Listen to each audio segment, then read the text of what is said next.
I'm Larry Bishop, and you're listening to The World Is Wrong podcast. We're here to tell you how the world is wrong. The world is wrong about tough guys don't dance. Keep dancing.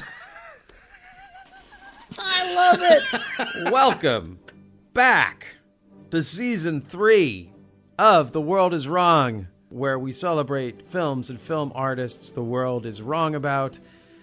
I'm one of your hosts. You know me, I'm Andras Jones. And I'm the other host. You know me, I'm Brian Connolly. Hello. And we're back. We're back. With, I don't know, one of the top 5 films of the 1980s? Definitely. Yeah. Maybe top 3, I don't know.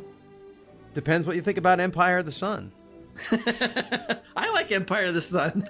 I love Empire. I'm saying it's one of the top films of the 80s. No, but this is a long way from Empire of the Sun. We're doing Tough Guys Don't Dance. And I've loved this film since I saw it when it came out. Yeah. How about you? I was too young when it came out, but when I first saw it on VHS about 20 years ago, I was in love with it instantly. Yes. And we should say it's Norman Mailer's Tough Guys Don't Dance, because he wrote it, directed it, and it's got the Mailer stank all over it. And speaking of having the Mailer stank all over it, we're kicking this our season 3 off with a very, very exciting guest, expert guest. Yes. Yeah. Tell us about who's going to be joining us for this episode. Justin Bozung will be here, and I've known... The Justin Bozung? He wrote The Cinema of Norman Mailer, Film is Like Death, a book all about Norman Mailer's films and the films he directed. And check it out. You can get it on Amazon. And he's a guy I've known for a while. It's funny how we met was through our mutual obsession of Jerry Lewis. So he definitely has his soul is in the right place where the world is wrong, just like us. Like, he appreciates things that a lot of people don't. Like Norman Mailer, Jerry Lewis. Who's the? I wonder who else he'd want to include in that. Who would you say would be? Are there other touchstones for you that you know that you guys have connected on? Like, are you also both big Weird Al fans? Everybody loves Weird Al, though. The world's not wrong about Weird Al. Yeah, not everyone. I know someone. I don't know. Really I feel like Weird Al. He's just one of those people that, like, I've circled. Like, I talk to every little bit. Like, I'll circle back with a question, or I showed him my movie, or he's just a great guy. He supplied me with all the Jerry Lewis telethons to watch, so like I'll thank him for the rest of my life. But he is a Norman Mailer as filmmaker expert, so he is the right person to do Tough Guys Don't Dance here with us. And he also recorded the unadvertised commentary track for the Vinegar Syndrome release of Tough Guys Don't Dance. It's a great commentary. Check it out. And he's going to be joining us to dive deeply into this film. I'm pretty sure we couldn't find a better guest to talk about Tough Guys Don't Dance than Justin. I agree. Well, then let's get into it. I'm going to play the clip from the film. There's too many to choose from, but this one's pretty nasty. So enjoy it, and then we'll come back and talk about this just misunderstood masterpiece of a film. Great. There might be spoilers. There might be spoilers. There might be spoilers. Darling, when an attractive man and woman go on a trip, the fear of disenchantment is always lurking. Jessica, I'm not bored. Not bored at all. Well, darling, I am. But remember why we're here. Is Daddy mad at brand new Red Hot Mama? Is Mama being careless?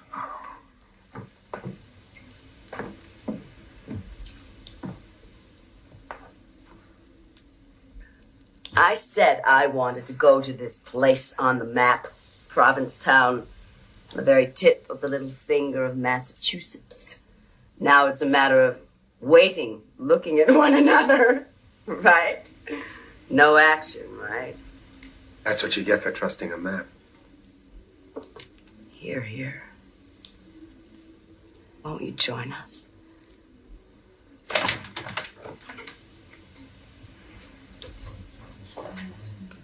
Well, as a matter of fact, you may have seen me before. I made a number of movies. Oh, God, let's not start blowing that trumpet again. I'm proud of it. I made many notable films. Jessica, must you let all the kittens out of the bag? Lonnie, if we can't let it hang out here, where else can we? Let it hang out. I made X-rated films. Triple X-rated. Now I'm in real estate, Santa Barbara. Lovely place. Fine homes. Here, there's nothing but shacks. Some of them are interesting. We're ferried over from Helltown. Helltown? Oh, do tell us about Helltown. It folded. Wouldn't you know? 150 years ago. Out there. Across the harbor. A mile. Whores, whalers, pirates. Pirates? In New England? On a moonless night, they'd build a beach fire. Incoming boat would mistake it for the lighthouse and run aground, and these pirates would plunder it. Orgies of plunder. And they floated all that bedlam over here. In certain houses, you can still hear the cries of slaughtered sailors. He's cute, isn't he, Lonnie? Cute. Tell us a joke. What makes surgeons happy? What? To cut people up and get paid for it. That's happiness.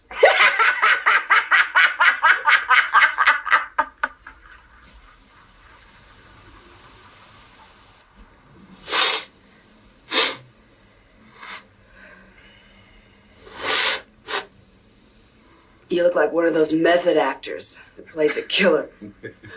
Don't say that. Why not? Because I could kill you. Would you do that to me? I don't know. I feel demented tonight. In what way demented? I could fuck your woman right in front of you.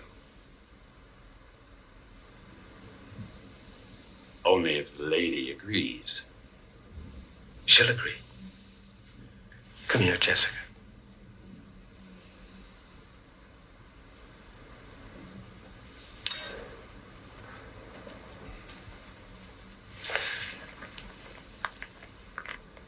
Take a look at this.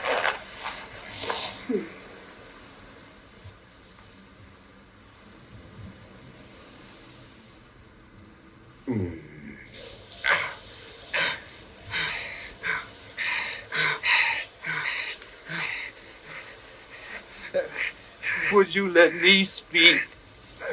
In the name of decency, would you let me speak? Tough Guys Don't Dance from 1987 was written and directed by Norman Mailer, based upon his novel of the same name. It's a Cape Cod noir that follows our anti-hero, Tim Madden, played surprisingly soulfully by Ryan O'Neal. Tim is a writer who isn't writing, whose story is told through flashbacks to his father, played with gruff wisdom by Lawrence Tierney. As in classic noir, our protagonist finds himself the suspect of a crime he didn't commit during a night he can't remember, and is surrounded by people who appear to the world to be more respectable figures of authority than the schnook at the center of our story, but who are, one by one, revealed to be corrupt and compromised beyond measure. There's our acting police chief, Luther Regency, who also deals drugs on the side, played with sinister swagger by Wings Hauser. There's Tim's old college buddy, Wardley Meeks, played to the hilt by John Bedford Lloyd, whose wife left him for Tim before leaving Tim for someone who, when revealed, leads O'Neal's Madden to utter the now immortal lines. Oh, man. Oh, God. Oh, man. Oh, God. Oh, man. Oh, God. Oh, man. Oh, God. Oh, man. Oh, God. The mysterious woman at the center of all of this is Patty Lorraine, formerly Patty Erlene, who Tim first meets through a swingers ad in Screw magazine that draws Tim and his girlfriend, played by Isabella Rossellini, to engage in some couple swapping with Patty and her horny preacher husband, played by Penn Jillette. Patty is actress Deborah Sandlund in a role that should have made her a star. But people hated this movie, and, as you know, the world is wrong. Justin, welcome to The World is Wrong. How is the world wrong about Tough Guys Don't Dance? Well, wow, there's so many reasons why the world is wrong. But also, honestly, it's a much more complicated situation than the world just being simply wrong, right? It's a situation of a filmmaker making a film who grossly over anticipated a positive response from an audience, but also that put too much faith in an audience. And as terms of Americans go, that they would see a film and appreciate it for a high piece of art. And really, most audiences just want escapism and entertainment. And the filmmaker here was delivering a deft piece of art. And that's where it kind of all goes wrong. So in a lot of ways, the world is not wrong about the film, yet it is. Okay, well, that's a perfectly confusing answer for a perfectly confusing film. I would hope so. I think I can say that Brian and I both love this film unreservedly. That's great to hear. Yeah. Well, because when I first heard about it, I had seen Maidstone and Wild 90 before I even saw this. Because I had bootlegs of those. Like, this was back in college because I was on a Norman Mailer kick, as a lot of young men go through. And but this was one that was hard to find at the time, and I got the VHS of it at, I don't even remember, some video store going out of business, and I had no idea what I was getting into. I really didn't know anything, and this is before, memes of just certain parts of it were made by people who like to laugh at it and what have you. And when I watched it, I was just like, because it's so different stylistically than his early experimental stuff. It's like a real looking movie in terms of a higher production and real and like professional actors.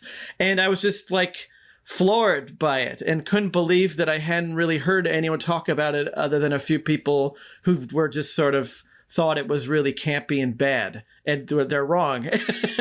Yeah. I mean, it's interesting because it's not that they're wrong. It's like they're just not evolved, right? It's like that to insult them, but it's like we all have our own set of criteria going into a film, right? Like, we go in expecting something, or we need, over years of watching films, growing up with films, we've come to regard, the cinema experience basically in a particular fashion. Like, if we don't see something that we want to see, or then we feel disappointed by it, kind of, right? And I feel like this film disappoints everything.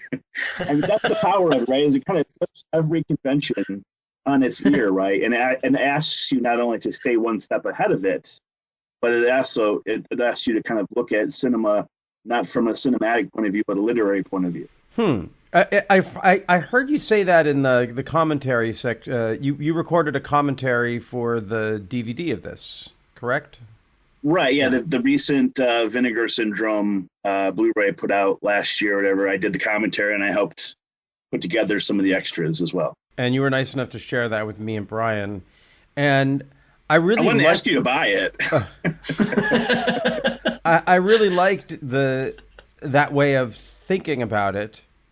And I think the film works cinematically as well. The first time I saw it, it was just one of the, there's certain films that until Stanley Kubrick made the film Eyes Wide Shut, there wasn't a word to describe, or there wasn't a phrase to describe the feeling I get from these kind of films, where it's just like, I can't get my eyes open enough to take in everything this movie is giving me. And so I'm kind of blinded by how great it is. And That's or repelled by how bad it is, right? Yeah, but no, I'm thinking of like there's a kind of movie that is just way more open. It's giving more than, I mean, you get this from Lynch films. You get this I get this from some, like, from Nicholas Ray films, from Douglas Sirk films. They're just turning everything up. And this film turns everything up, and it's so much more impressive, I think, because although he is a director, he is not a director of this kind of film, and that he lands in the place where much more experienced filmmakers like David Lynch or Nicholas Ray or Douglas Sirk get to. He gets there on kind of the first swing. I know it's not his first movie, but his first swing at this kind of movie. Right. Well, we live in a culture. I mean, he is of our culture, right? Not only was Norman Mailer arguably the most famous writer of his generation, especially in that hit the apex in the 60s for sure. But he was also a student of film, right? Before Norman Mailer became a writer, he had aspirations as a teenager of becoming a filmmaker. And so when you actually go through and read Norman Mailer, you see not only an overwhelming cinematic influence through his work, how he sets up a story, how he draws characters, how he creates tension, but he turns to cinema in his writing as his most potent metaphor. So he understands how film is experienced, as how we basically take it as a culture and process it, right? So one of the most famous pieces of writing he ever did was in the early 60s. When John F. Kennedy was running for presidency, he was down, I think it was down in the polls and stuff, and Mailer put out this piece called Superman Goes to the Supermarket, which was published in Esquire, I think, and it basically was this mosaic that effectively equated Kennedy with a movie star.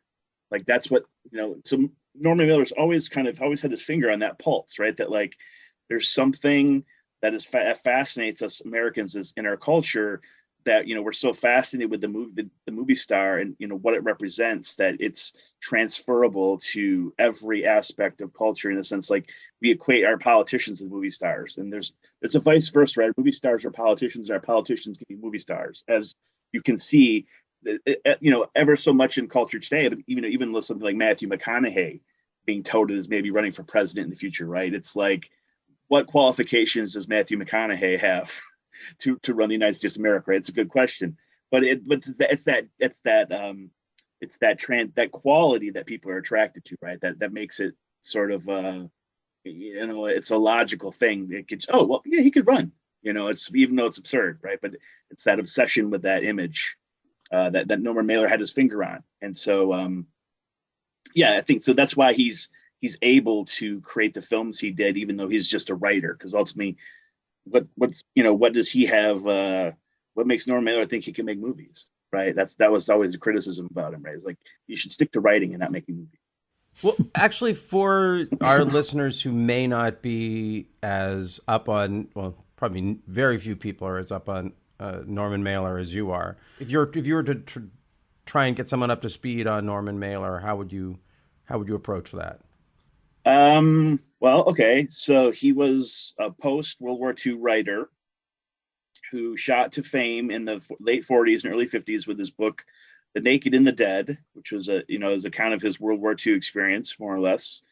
And, he just became a public intellectual, became, like I said a moment ago, arguably the most famous writer in the 60s, because not only was he creating these intense, polarizing works of fiction, but he was also dabbling in essays and nonfiction and poetry, and then, of course, he turned to film, right? So, the 60s were a different time than they certainly are now. We rarely see a writer or a public intellectual on TV as much as, we may see that on occasion, like on something like Real Time with Bill Maher or whatever, but we don't often see, we don't have a Dick Cavett show now. We don't have a David Frost show on prime time or whatever. So we don't get to see these sort of public intellectuals commenting on the state of the world. And that was always something that happened in the 50s and 60s. They turned to writers like Norman Mailer and, like Gore Vidal and people like that to basically, comment on the state of our American culture. And so that was pretty much how he shot to fame and became one of the most influential writers of the last 100 years. And had a distinctly sort of macho image.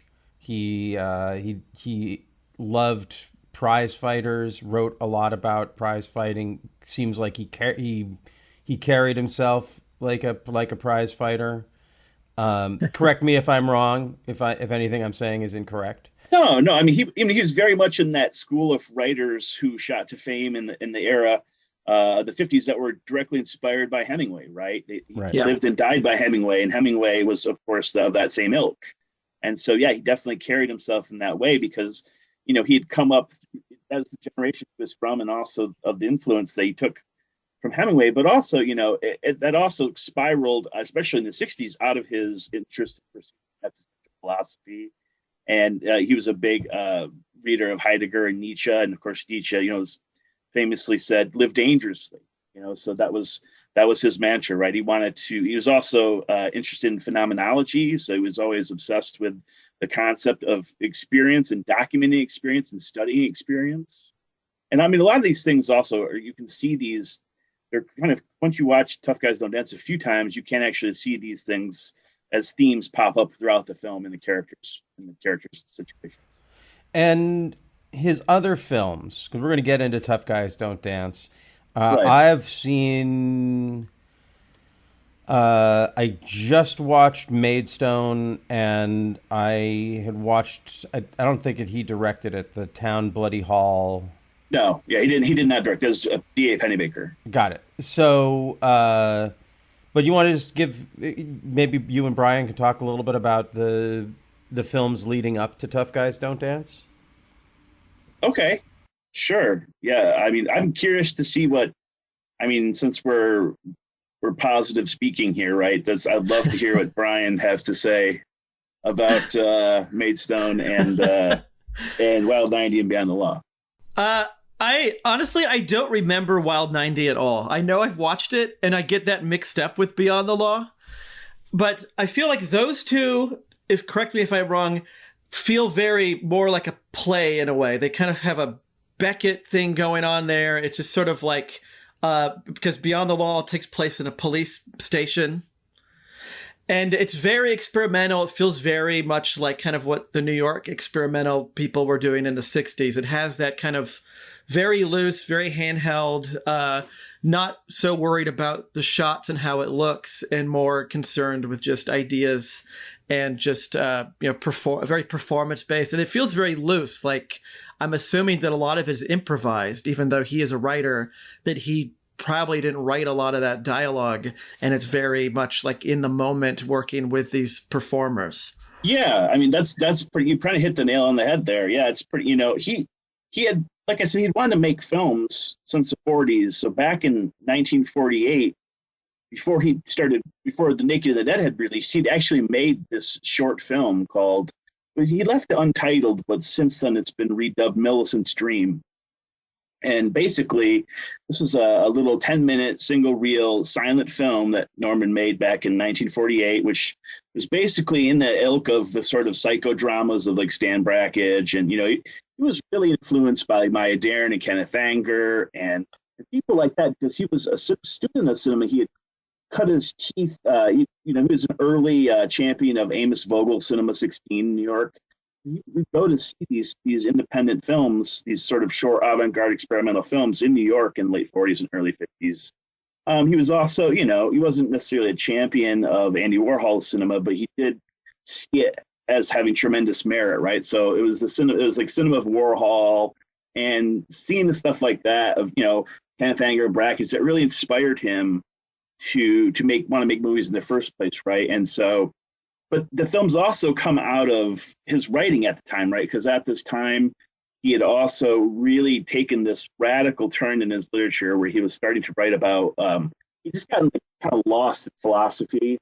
And it was, it was the 60s, and it was on the mind of a lot of people. So, he started exploring this concept of like, because direct cinema was coming out. He had the Maisels and Jonas Mekas and all these direct cinema filmmakers were putting out films and stuff. And it was the launch of the new American cinema, and so he became obsessed with the idea like that films don't portray reality. Like there's even a documentary doesn't actually portray reality, because the only way you can really portray reality was in the instance you're observing it, right? So there's no way to actually capture it, because when you do capture it, the second you do, it's gone. So it's kind of impossible to capture reality.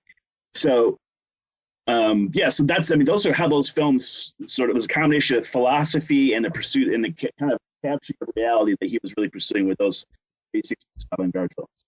Yeah, and I think that the pinnacle of that is, of course, Maidstone, which really blends reality with fiction.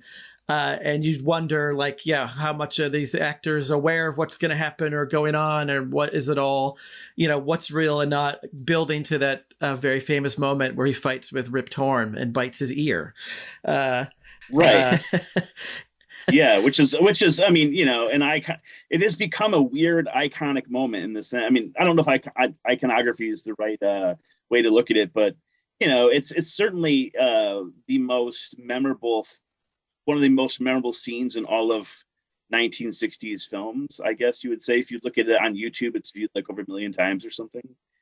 And so it's really amazing that he had the ability to capture something like that sporadically, right? That because I think the impact of that scene, though, is like the fact that, like, it plays again on our American kind of in the zeitgeist of how we're obsessed with things like that, right? I wrote a book about Mailer's films, and in that book I do talk about like how I equate the scene to the Zapruder film, right? It's how we can never take our eyes away from the scene, because it captures something. We think it's capturing something completely real. And it's capturing something within the moment that we couldn't witness ourselves, and that's why we're so fascinated with it. Yeah, and those movies are now easy to find, thankfully, because Criterion put out a set of all three of them, which is great. And what I find interesting about the conversation of him as a filmmaker is a lot of people, like, who don't study him like you, refer to him as a writer turned filmmaker. But the fact that he made a short film in the late 40s shows that it's kind of he was always both, just like how Orson Welles wasn't a theater guy turned filmmaker because he had made a short silent film way before Citizen Kane. And so he's always been this multifaceted artist. And it's not like Stephen King going to make Maximum Overdrive. This is an actual... He was a writer filmmaker always. He's always thinking about movies. He's, it's not an accident that it happened once independent film became more of a thing and making movies became easier outside of Hollywood, that he would partake in that. Of course he would. Of course. Oh yeah. He was obsessed. He was fascinated with film his entire life, even after Tough Guys. He loved David Lynch movies, and even when like Lars von Trier devised the whole Dogma film thing, he actually tried to petition the Dogma 95 people to get Maidstone certified as the first Dogma.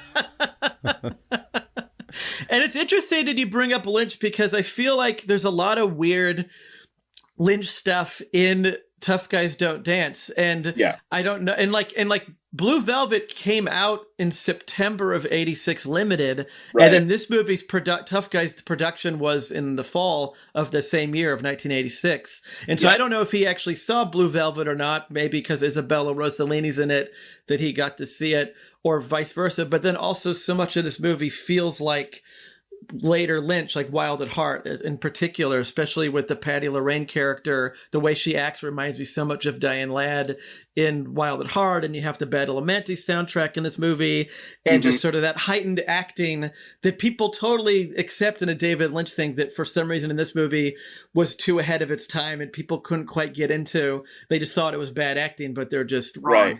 But that's the thing about it too, right? Is so the ways I understand it is like that. So he did see Blue Velvet, but he never saw it. Like, he didn't see it within the context of making the film, right? He didn't see it till later.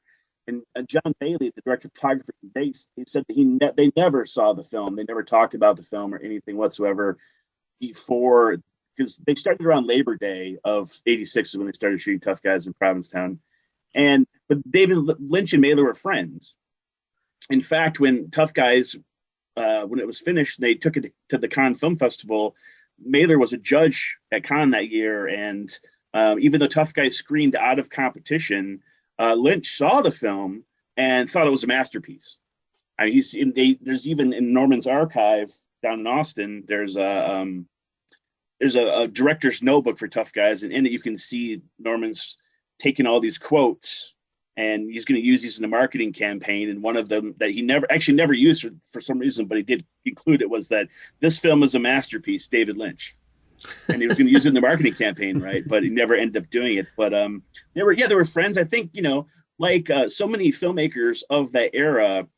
Well, it's interesting how audiences look at cinema and how filmmakers look at cinema, right? I think there's a total dichotomy between the two, because I feel like Lynch, like Kubrick, Bergman, Antonioni, Mailer included, even though, he came to these ideas on his own without studying cinema. But they all had this kind of idea that film is dreamlike, like it's oniric, right? Like, so, Lynch is looking at it that way. Bergman's looking at it that way. Mailer's definitely looking at it that way. But also the sort of weird, crazy dialogue comes from the fact that, again, back to that notion I talked about earlier about him trying to pursue reality, right? So like for him, movie dialogue was silly because like people don't talk that way. So it's like, in our lives, we may moment to moment, we live like, in one moment we're living in a comedy, and the next moment we're living in a high drama. And then next minute we're living in a horror movie, and we just are constantly shifting from states of emotions and states of reflections in our dialogue and stuff like that. And so he thought the dialogue in Tough Guys was really realistic, because that was the way he saw reality being. It was like people are constantly in these, not in a flat line of emotion or a thought, right? It's always like we're jumping from horror to comedy in our life. He thought it was hyper realistic.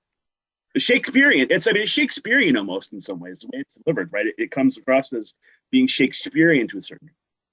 Yeah. I in researching this, I came across that Robert Towne is an uncredited screenwriter accomplice in this film. Do you know anything about what that relationship was like? Well, yeah, so he didn't actually write any of the drafts. He was just kind of consulted, and ultimately it came down to the fact that Mailer said, kind of over my dead body, like, I'm not letting anyone touch my script, right? He's like, I'm an effing writer. I'm Norman Mailer. You think I'm gonna let another screenwriter write my script? You're crazy. I mean, I've read they shot Tough Guys on the 6th draft, and I've read all 5 drafts, and there's no screenplay by Robert Towne credit. It's only kind of they give him a thank you at the end of the film. So was it just the kind of thing where Mailer was just sharing it with him to get his take, get his point of view? It was Canon Films. It was Canon Films sharing it. It was it wasn't definitely not Mailer. It was never going to do that. But I mean, he experienced all kinds of opposition. No one really understood the script, not even the actors. So when they were shooting the film, Mailer had to actually create a timeline. I have it within the film, which basically like laid out every scene in the script and showed you like where it occurred in the narrative in terms of the timeline.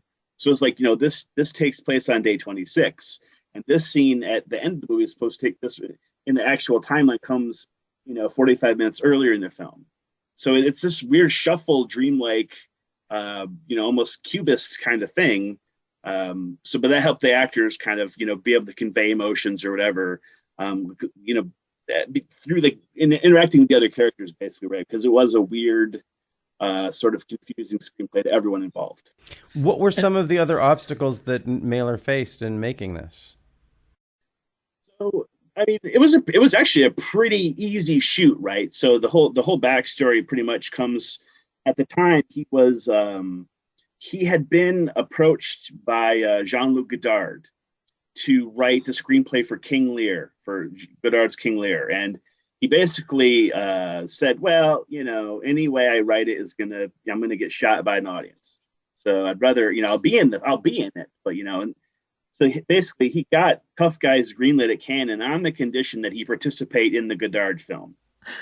And so they had a napkin deal. And then, Mailer went off to Switzerland to shoot King Lear with his daughter Kate, and there was a big falling out, and Godard tried to make them shoot a scene basically, which kind of implied that there was some sort of incestuous relationship between father and daughter.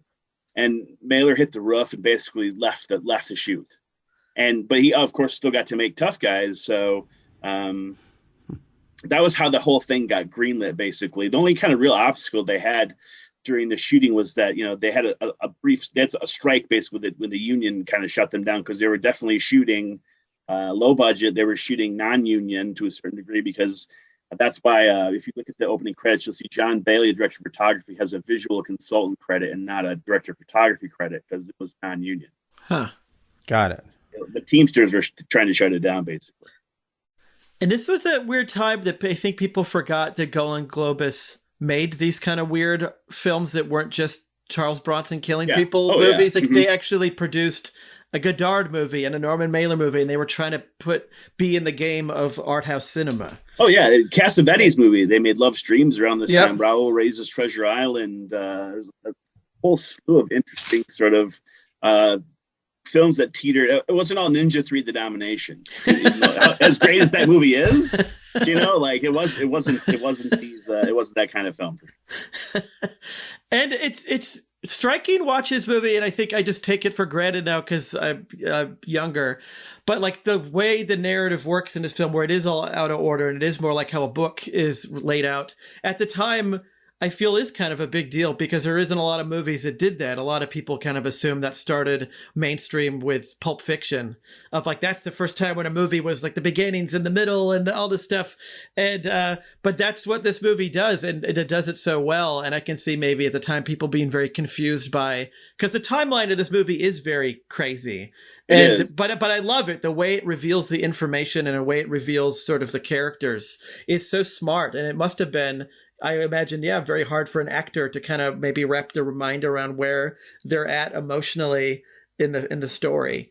Yeah, it's really complex and densely plotted out, right? Like it is a real craftsman film, and in that regard, right? But all that stuff kind of goes back to, you can see that sort of structure in film going back to like things like the French New Wave, right? Which is something that Mailer loved. He loved that kind of stuff, right? But again, that is why this film was, in all intents and purposes, a flop, because Mailer put too much stock in the fact that he thought audiences would be able to understand that, right?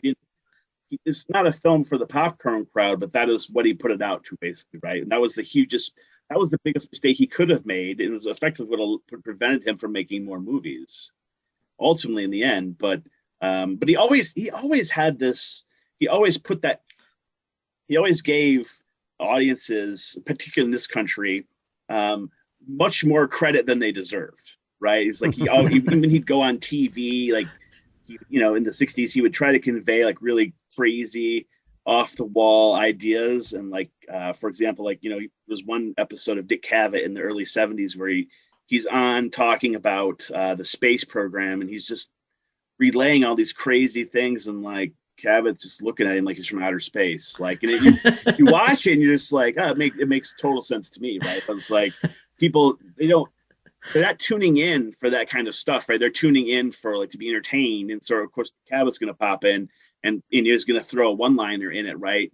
To sort of ease the tension. But he always overestimated media in terms of what it could convey to audiences in this country. And so I feel like this film is also an example of that issue as well. And how did Coppola get involved in this? He wasn't really involved. He just put his name on it, basically. So at the time, the producer Tom Luddy was Coppola's partner. Right? Al Ruddy? Yeah, not Al Ruddy. Tom Luddy. Tom Luddy and Al Ruddy. That's confusing. Coppola. Nutty Coppola with his Ruddies. So Luddy and Coppola were buddies, partners, and had some ties together in Zoetrope, and so it was pretty much on the condition. It was actually another condition of giving the green light was that Menachem Golan basically said, like, all right, fine, I'll give you this money. Mailer can do this, but you put Francis's name on it as presenting. They thought, given Francis's clout in the industry and just his name as being recognizable would help the film along. It didn't, but that's all. So wait, this film was not successful? Are you saying that this film did not? Yeah, didn't do so well. It would, but you know, but the great thing about it, right, was like the thing he loved about it, right, is like it got. I feel like, if memory serves, it got like nominated for a Golden Raspberry, but it also got nominated for Independent Spirit Awards, and that's what he loved about it, right? Because he felt like that was like for him was like the essence of real art, was like that real art should be polarizing. You know, like a bad film is you know, something like Forrest Gump, right, where everyone watches it, loves it, you know, like everyone thinks it's the best movie. A real piece of art was something that half people love, half people hate. And so he was tickled with the response, right? Even though ultimately led to him never being able to make another movie again. It was exactly the response he wanted to get. Yeah. And on our show, the Golden Raspberries are sort of our only enemies, because they always take down the movies that we love. And this movie like swept in terms of nominations. It was like worst director, tied with Elaine May for Ishtar, which is also a great movie. Which is another masterpiece. Worst actor, worst supporting actress for Stipe, or worst actress for like supporting actress for Rossellini, worst script, just like. And like I think a lot of why people don't like it, and a lot of people still like, I've brought it up to some people, and some people are just kind of like appalled by this movie still, or confused by it, is I think the tonal shifts that, like what you talked about, how he was trying to convey reality of like, you're at a funeral and you're going to crack a joke, and it's going to like this, like the tone of life isn't drama or comedy. And I think that kind of how this movie will be hilarious at times and really dark at others, I think that just throws people off. And most movies that do that, or maybe all movies that do that, people have a really hard time like connecting with, because they want it to be, that's in the comedy section, or that's like at Vulcan, we put this movie in the cult section, because that's where we put the movies that just kind of are genreless and tone, like the tone is all over. And I think, and like the fact that this is the same year as Blue Velvet, which I think also does this, or the year after Blue Velvet, which does the same thing. And Blue Velvet also, a lot of people hated, like Ebert gave it a 1-star review. And I think people can't handle that. You're getting upset at one moment and then you're really laughing the next. Yeah. Oh yeah, for sure. I agree with you completely. I mean, they do, Blue Velvet and Tough Guys do share a tonal similarity, but they're different films thematically, but each is great in their own regard, for sure. But yeah, that's, you know, he didn't want the film to be classifiable, like, you know, and when it came out, you know, a lot of the critics and stuff were basically saying like, well, you know, this is awful, but, you know, they could never, no critic ever came around and called it. They would say like, it's a mystery. They'd say like, it's you know, it's neo-noir. And he got pissed about it. He was like, no, it's like, it's not an homage to noir. It is noir. Like, he's like, this is not, I'm not homaging anything. I'm not paying tribute. This is a film noir in every essence, in every key, in every sense of the theme. Right. Yeah, so but what's really hilarious too is in the archives down there in Austin, Mailer's archives, there are about 50 of the test screening cards that, you know, where you went to test screen and filled out the you know, the report, you know, like, what do you think of this movie, right? And there is only, out of the 50, there's maybe like one positive. The other ones are like just giant scrawls. Like, I remember there's one that's like, I have pictures, but I took some pictures when I was down there several years ago. But yeah, it's like, you know, what do you think of this movie? Like giant handwriting, kids' letters is like awful. Worst movie ever made. You know, so like, you know, as Americans, we want, you know, we like a lot of people like their movies like wrapped up in a bow. We want our narrative wrapped up in a bow. We want a happy ending, or we want something, you know, we walk away, or you know, so we can identify with the characters, or we want all these things. It all comes back to expectation, right? And so you got something, he gives something to the world that's just so radical and challenges all of those things. And then, of course, people are going to hate it. But again, it's a letdown because, you know, he, again, puts too much stock in the fact he thinks people are going to like that, right? He thinks that people, so a lot of, it's kind of silly because, you know, someone who spent his whole career, like, you know, sort of an amateur phenomenologist, like studying the phenomenon of culture, right? Like looking at why people do things, or like, you know, well, the sort of things underneath the surface in American life. It's like he's so grossly misjudged this aspect of culture, you know. So it's like, it's kind of funny when you think about it, but it's tragic in a lot of ways because it is such a great film, and it would have been amazing to see what he could have done after this. And there is the great trailer for this movie where Norman Mailer reads the comment cards, whether they're the real ones or not. And I highly recommend people check it out. You can find it on YouTube. They are real. I've held them in my hands. They're at their archives in Austin. They're amazing. I held them in my hands. Oh my God. The cool thing, I mean, that's another reference to noir too, is if you actually go back and watch the trailer, this is why he was, I mean, this is like Raymond Chandler. But you go out, watch that trailer, look in the background. He's got a replica of the Maltese Falcon in the background in the trailer. And so it's like, he's paying homage to Raymond Chandler. He's paying noir, the Maltese Falcon, to the Big Sleep. I mean, he's paying so much attention to all the tropes of film noir in this picture. Like, the femme fatale, the amnesia, all the stuff from the classic film noir is all in this film. The cocaine. Okay, yeah.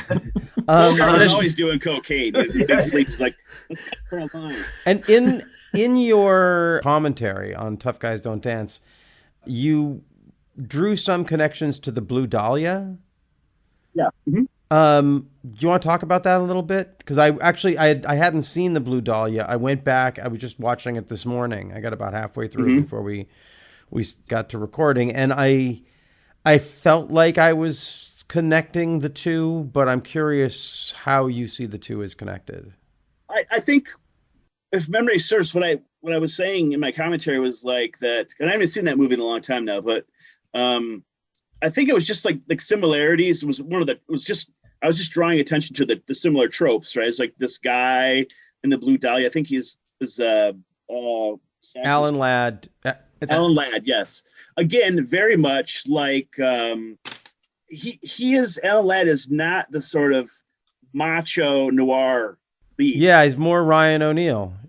Yeah. Not a Widmark or whatever. He's got an almost feminine quality to him, like Ryan O'Neal, but also it's a case of not mistaken identity, but mistaken accusation, right? So it's like him being accused of this crime. He didn't do it, right? And he has to spend the film going through that, trying to figure out like how, unraveling the story in reverse, I feel like, to get to the point to where he realizes what actually happened. This is very similar and tough. So let's get into talking about this. Actually, just talking about the film. And wait, Brian, did you have something you wanted to say? No, I was about to say the same thing. Oh, we're thinking alike. So, how do we get into this? Do you want to talk about the performances and the characters? I feel like maybe that's how we should. Let's enter it that way, because the casting of this film is pretty amazing. I'm very much on record on not being a much of a Ryan O'Neal fan, but have you seen Green Ice? Green Ice? No. Is it good? That's the Ryan O'Neal Italian space movie. You got to see Green Ice. Okay. Hey, I've watched a lot of Ryan O'Neal movies that I have come away. But have you seen him in space? I have not seen him in space. I saw him. I feel like he was in space when he was filming The Driver, because he doesn't look like he's aware that he's in a movie at all. He's like, being subtle means just not being here, right?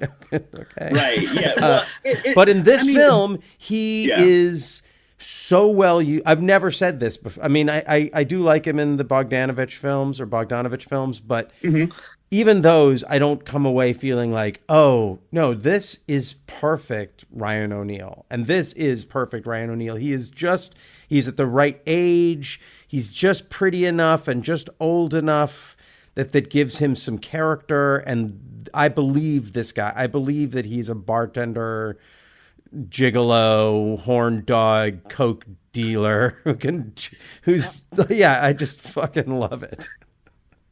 Well, it's interesting because I think we'll never know for sure, right? But he was always Mailer's first choice for the part. Really? But yeah, but they were him and Mailer were friends. They went back a few years, and they used to actually, before the film, they used to box together at a gym in New York City. They'd get together on Saturdays and spar together. And when he was preparing for the main event with yeah, exactly. Yeah. No, but around the same time too, during the shooting of Tough Guys was also, and I always have wondered, like, I've never got to talk to O'Neal. He just will not talk about this movie. But during the shooting of Tough Guys was also when his son Griffin was in that boat accident with Coppola's son Gio, and Coppola's son died.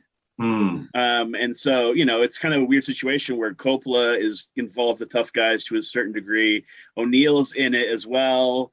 And so there's potentially, these tensions that maybe could be rising from that. And also, so imagine you're working and you have to deal with your son potentially murdering, or not, I shouldn't say murdering, but his son accidentally killing, son of a peer, right? So I have to wonder if that has something to do with his performance, but also around the same time, he's also in these series of really strange films. Like, I think of, this is a great performance, but I also love his performance in the last Richard Brooks movie, Fever Pitch, which he made the year before this, which he was a gambler, like a card obsessive gambler. Not to be confused with the Boston Red Sox Jimmy Fallon movie, Jimmy right? Fallon movie.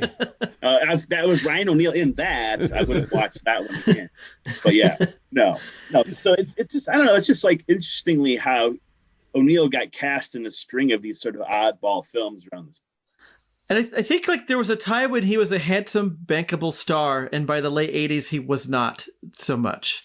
And I don't know if at the time, I don't know, like, when did Tatum O'Neal's like book come out where she talked about all the bad stuff that he was up to, where people just started to think of him as a creepy guy, or just like a bad dad. But I feel like even when you go back to Barry Lyndon, like, I think there's certain directors that know how to use him in a way where it's like, he is handsome, but there's something off about him. There's something that's maybe a sociopath, or maybe there's like, and I think Walter Hill with The Driver does the same thing, where it's like, he knows there's something about the deadness in his eyes that that doesn't work if he's trying to be a charming guy outside of a Bogdanovich movie. But like, I think Kubrick saw it clearly, because Barry Lyndon, that's an unlikable character. But you're stuck with him for 3 hours. And in this movie, I think is the best of all his performances, Tough Guys Don't Dance, because he is the hero, but then there's all these just like uncomfortable moments that the hero normally isn't allowed to do, like asking a woman to have sex with him in front of her husband. Like, that's not normally a thing that the hero of your movie partakes in, or just being kind of drunk, or just kind of being this sort of, yeah, it's just there's something off about this character, and there must be too. Maybe Mailer saw some of that in Ryan O'Neal, knowing him as a person, that like he could definitely pull this off in spades, which someone else wouldn't think to cast him. Well, yeah, he's an interesting anti-hero, right? Tim Madden is an anti-hero, but he's also he's an everyday anti-hero, right? So it's like he's not, as an audience, we watch the film, he's never a step ahead of us. Like, we're kind of on the same path as him, so he's never kind of really a step ahead of us, knowing what's going to happen next. Like, in a lot of these noirs, like, maybe can anticipate that happening, right, or whatever. But also, O'Neal is Irish, and Mailer had these really weird ideas about Irish people. Like, he was obsessed with Irish people. Like, he would often in the '60s he would walk. It was one of the ways he, if you go back and watch Maidstone, for example, like there's scenes in that movie where he's using an Irish accent, Mailer is. And it's like just a way for him to create a character in which he can express himself. It's got a really weird, I can't even explain, the full scope of his interest in Irish people, but he definitely had it. So I feel like that also played into it too, because O'Neal was definitely straight out hardcore Irish. Yeah. Wells too, right? Wells was also kind of obsessed. He did that Irish accent in The Lady from Shanghai, which you could just tell he was loving it. Because I think Wells didn't have that. I remember there was some backstory where he claimed to have spent some of his youth in Ireland or whatever. Yeah. And in a way, a lot of this movie feels like an Irish wake, where you're in front of a dead body, but you're cracking jokes and singing, and it's just an odd feeling, an odd tone. But yeah, Ryan O'Neal's so goddamn good in this movie, and the fact that like so many people boil this movie down to just a meme of him on the beach saying, "Oh man, oh God," like just don't get this movie or even understand that scene in the movie. And I feel that's got to be the most famous part of this film for people who've never even seen it and kind of look at that as, oh, that must be a bad movie and his performance is terrible there. And what did Ryan O'Neal think about that scene and his performances? Is there anything we talked about it? They hated it. Like they all, not only did O'Neal hate it, but director John Bailey hated it. They begged him to cut it out. They wanted him to cut that scene out so much, but he just refused. Right. And I mean, good for him. I talk about in my commentary, but also my book, like why that scene is important. But interestingly, in the DVD that came out a few years ago by MGM, before Mailer passed away, there was a little clip of him talking about that scene, basically saying, like, you know, probably in hindsight, now today, if he was making the movie, he would probably cut that scene out. But I feel like that's a sin to do that. Like, I feel like it is the most. It is an absurd scene, but I feel like the way I work the scene in my head is, like, to me, it is the most important scene in all of Mailer's movies, because it boils down to what he was trying to achieve as a filmmaker. And I feel like arguably it is the moment he achieves for the first time what he wants to achieve, what he's trying to get at in film, as an aesthete, as a phenomenologist, whatever, a philosopher, what he's been trying to get at since the 60s in his movies. He finally captures in fiction versus direct cinema in 1987. So just thinking about that scene, one of the things that, on rewatching it, because I remember that scene, I've obviously seen the memes and all that. I don't remember it being terrible registering in my mind as being terrible. Right. But watching it again, it is surprising that, considering all of the terrible and weird things that O'Neal's character experiences, that and all of the kinky infidelity stuff that he's playing with, that this is his reaction to finding out that his ex is fooling around with this cop. And It's like, wait, that's what gets the big reaction, not the heads and the bags and the, the other stuff. Like, do you have a theory on that?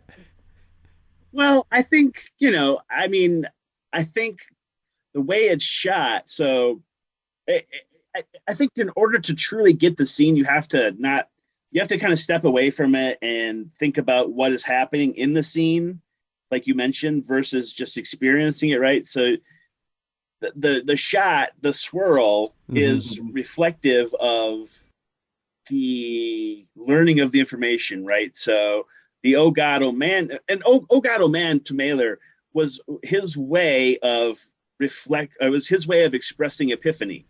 Right. Okay. So back in, because I know all the stuff inside and out, back in the 70s, he was on Dick Cavett like 10 times or whatever, but one time on Cavett in the 70s, he was on there talking about Marilyn Monroe, because he'd written a book about Marilyn Monroe, and he was talking about realizing something about Marilyn Monroe for the first time in the interview. And he looked at Cavett, he's like, "Oh God, oh man, oh God, oh man." He's like, "I couldn't believe it," And it's like, it's his way of expressing epiphany. So because that scene it's O'Neal's epiphany, because the whole movie he's been in this dizzying swirl of confusion, trying to figure out, like, what is happening, like, why is he being set up, like, why, what is going on around him behind the scenes, that all these pieces in play, and he can't figure them out because he's working through this puzzle. And so it's that moment in the film where everything in a lot of ways becomes crystal clear for him for the first time, right? So it's his epiphany. And it's also why, but it's reflective of surprise and shock. So it's if you go back to the opening scene in Tough Guys with a naked woman answering the door to Wings Hauser's Regency, if you go back and watch that scene and listen very closely, she answers the door and she says, "Oh God, oh man, oh boy." Like it's a way of them expressing shock and epiphany. So that's why it's in there, right? Because it's his revolution, it's his revelation that and now he knows what the hell is going on in the story, right? Because at that point on in the film, it's like he has a clear process in terms of how he's going to go forward. Because now he knows the Regency's really probably behind this stuff, and he knows, the Patty Lorraine is all behind this stuff. So it's like it gives him that epiphany. Acting chief, right? That going, yes. He's acting like the chief the whole time in this movie. But let's talk about it's a play too, right? Because it's like a play on words. Because a lot of a lot of the ways, and for Mailers, like characters, we act in reality, like man or women, we act in our real lives. Like we're acting now to a certain degree, right? But we all act to influence situations. We may act in front of some person to convince them of something, to get what we want or whatever. So it's a play on words. Not only to pretend chief of police, but he's acting. Like Hauser is acting, as in his character is acting. He's trying to convince Madden that he's on the side. So it's a play. It's a play on several things. Yeah, his performance is like, whereas Ryan O'Neal is not, I don't love him in most things, but he's great in this. He's part of the greatness flows from what Wings Hauser, everyone, all the supporting cast are giving him, and Wings gives him the most. So, and Wings Hauser is one of my favorite actors of all time, and especially in the '80s, he was on a roll. Like from Vice Squad to The Carpenter, all of that is gold. And like he knows where to go. Like he's such a smart actor. He knows when to go up and when to go down. And like I love all his hand acting in this movie. Like when he's reading the suicide letter from the character Lonnie, and he's doing all these things with his fingers, and then he closes his fist. It's brilliant.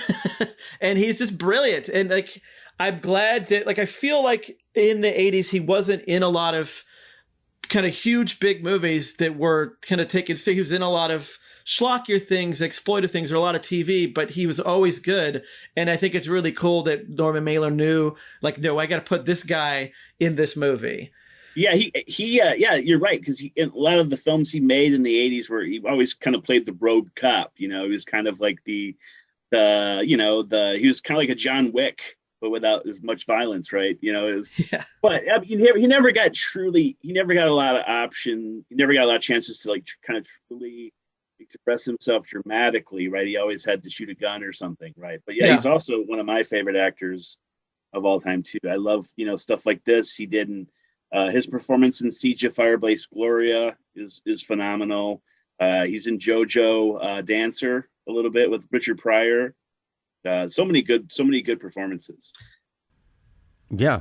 And but anything better than this? I mean, this is the one that always sticks for me. For sure. Yeah, I agree with you completely.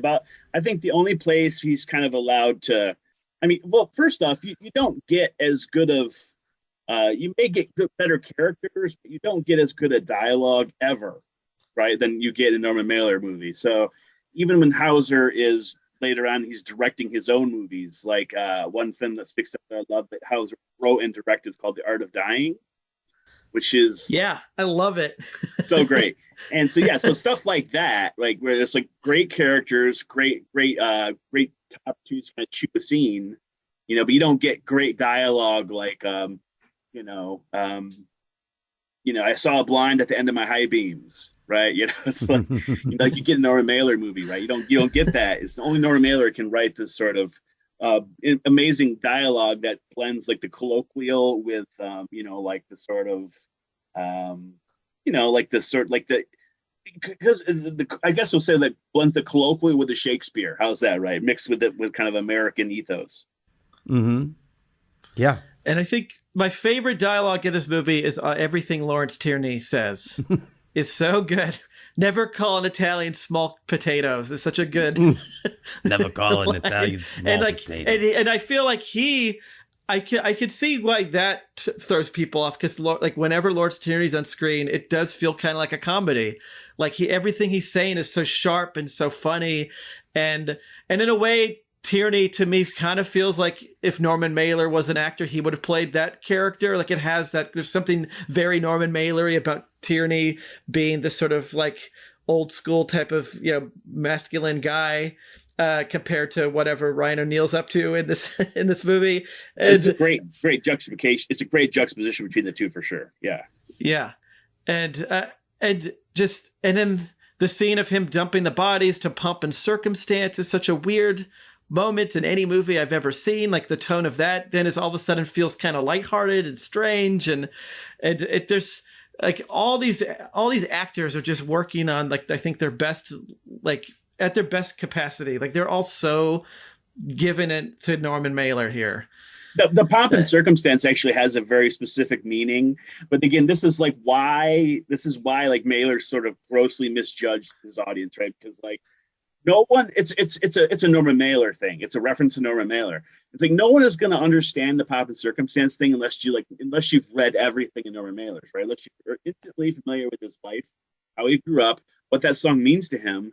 You don't get it, right? But yeah, it works on some level because in a lot of ways it is a song that comments on the metaphysics of Tim Madden, right? So it is often equated. We equate it with graduating, right? So what is Tim Madden doing in it? He has metaphysically graduated in the story, right? And he has graduated. He is at the start of the story. He is, as he says in the party scene, right? He's like experiencing nothingness, like he's bored.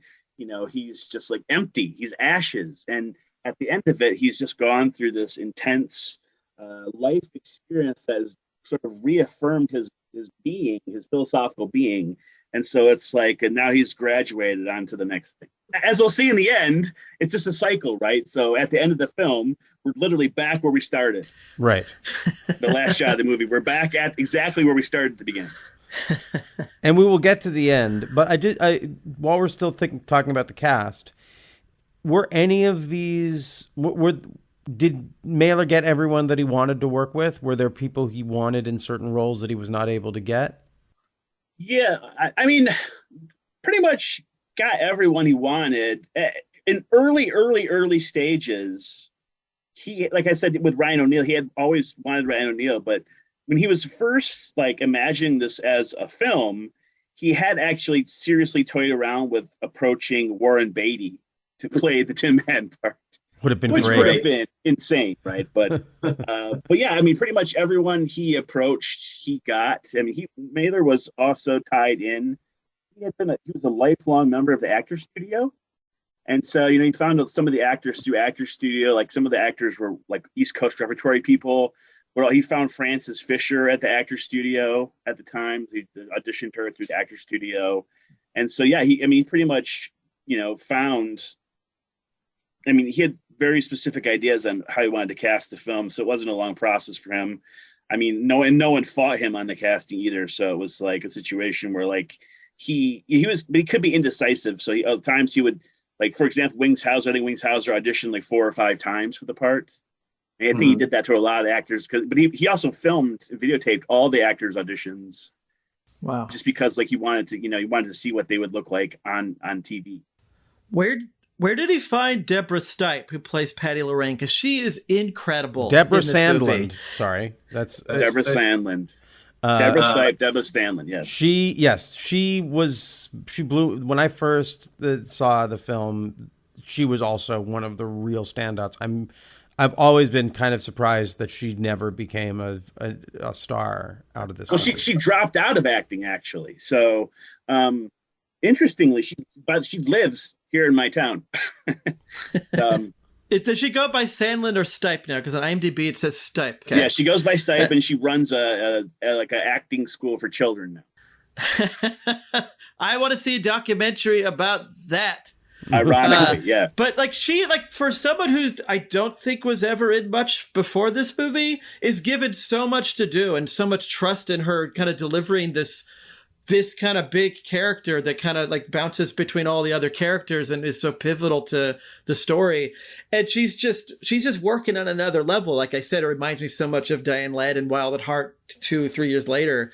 And it could have been too over the top, but she just knows, like, just like with Wings Hauser, where to kind of put it up and down. And it's such a, like, when that character decides to have a seance and get all witchy, you don't question it. You're like, of course, yeah, that's the type of lady that you take. Like, yeah, they're gonna go do that now. And she just, every scene, she's just like just really chewing it up and doing a great job. And it's just a shame to read about the release of this and how so many people are so mean to her. And I think the Razzies gave her the worst new star nominee or something like that. And it's like she should have and she should have been in more things because she's clearly incredible. The whole thing kind of soured her on acting more. I think she did some sporadic TV stuff after this, but so she had came to the project through because Norman was tied in with Tom Luddy and Fred Coppola.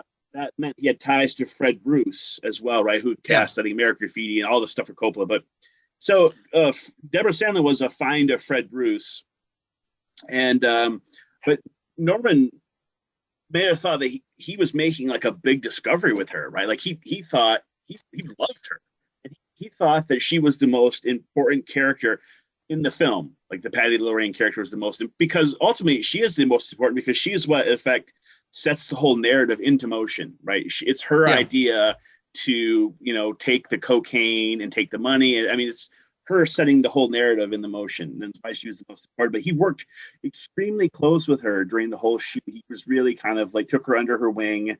And at the time, she was really hesitant about working on the film because she was I guess she still is, but a pretty devout Christian, very religious. As Wings Hauser told me that during the filming, she was always in a battle between God and Norman won every time.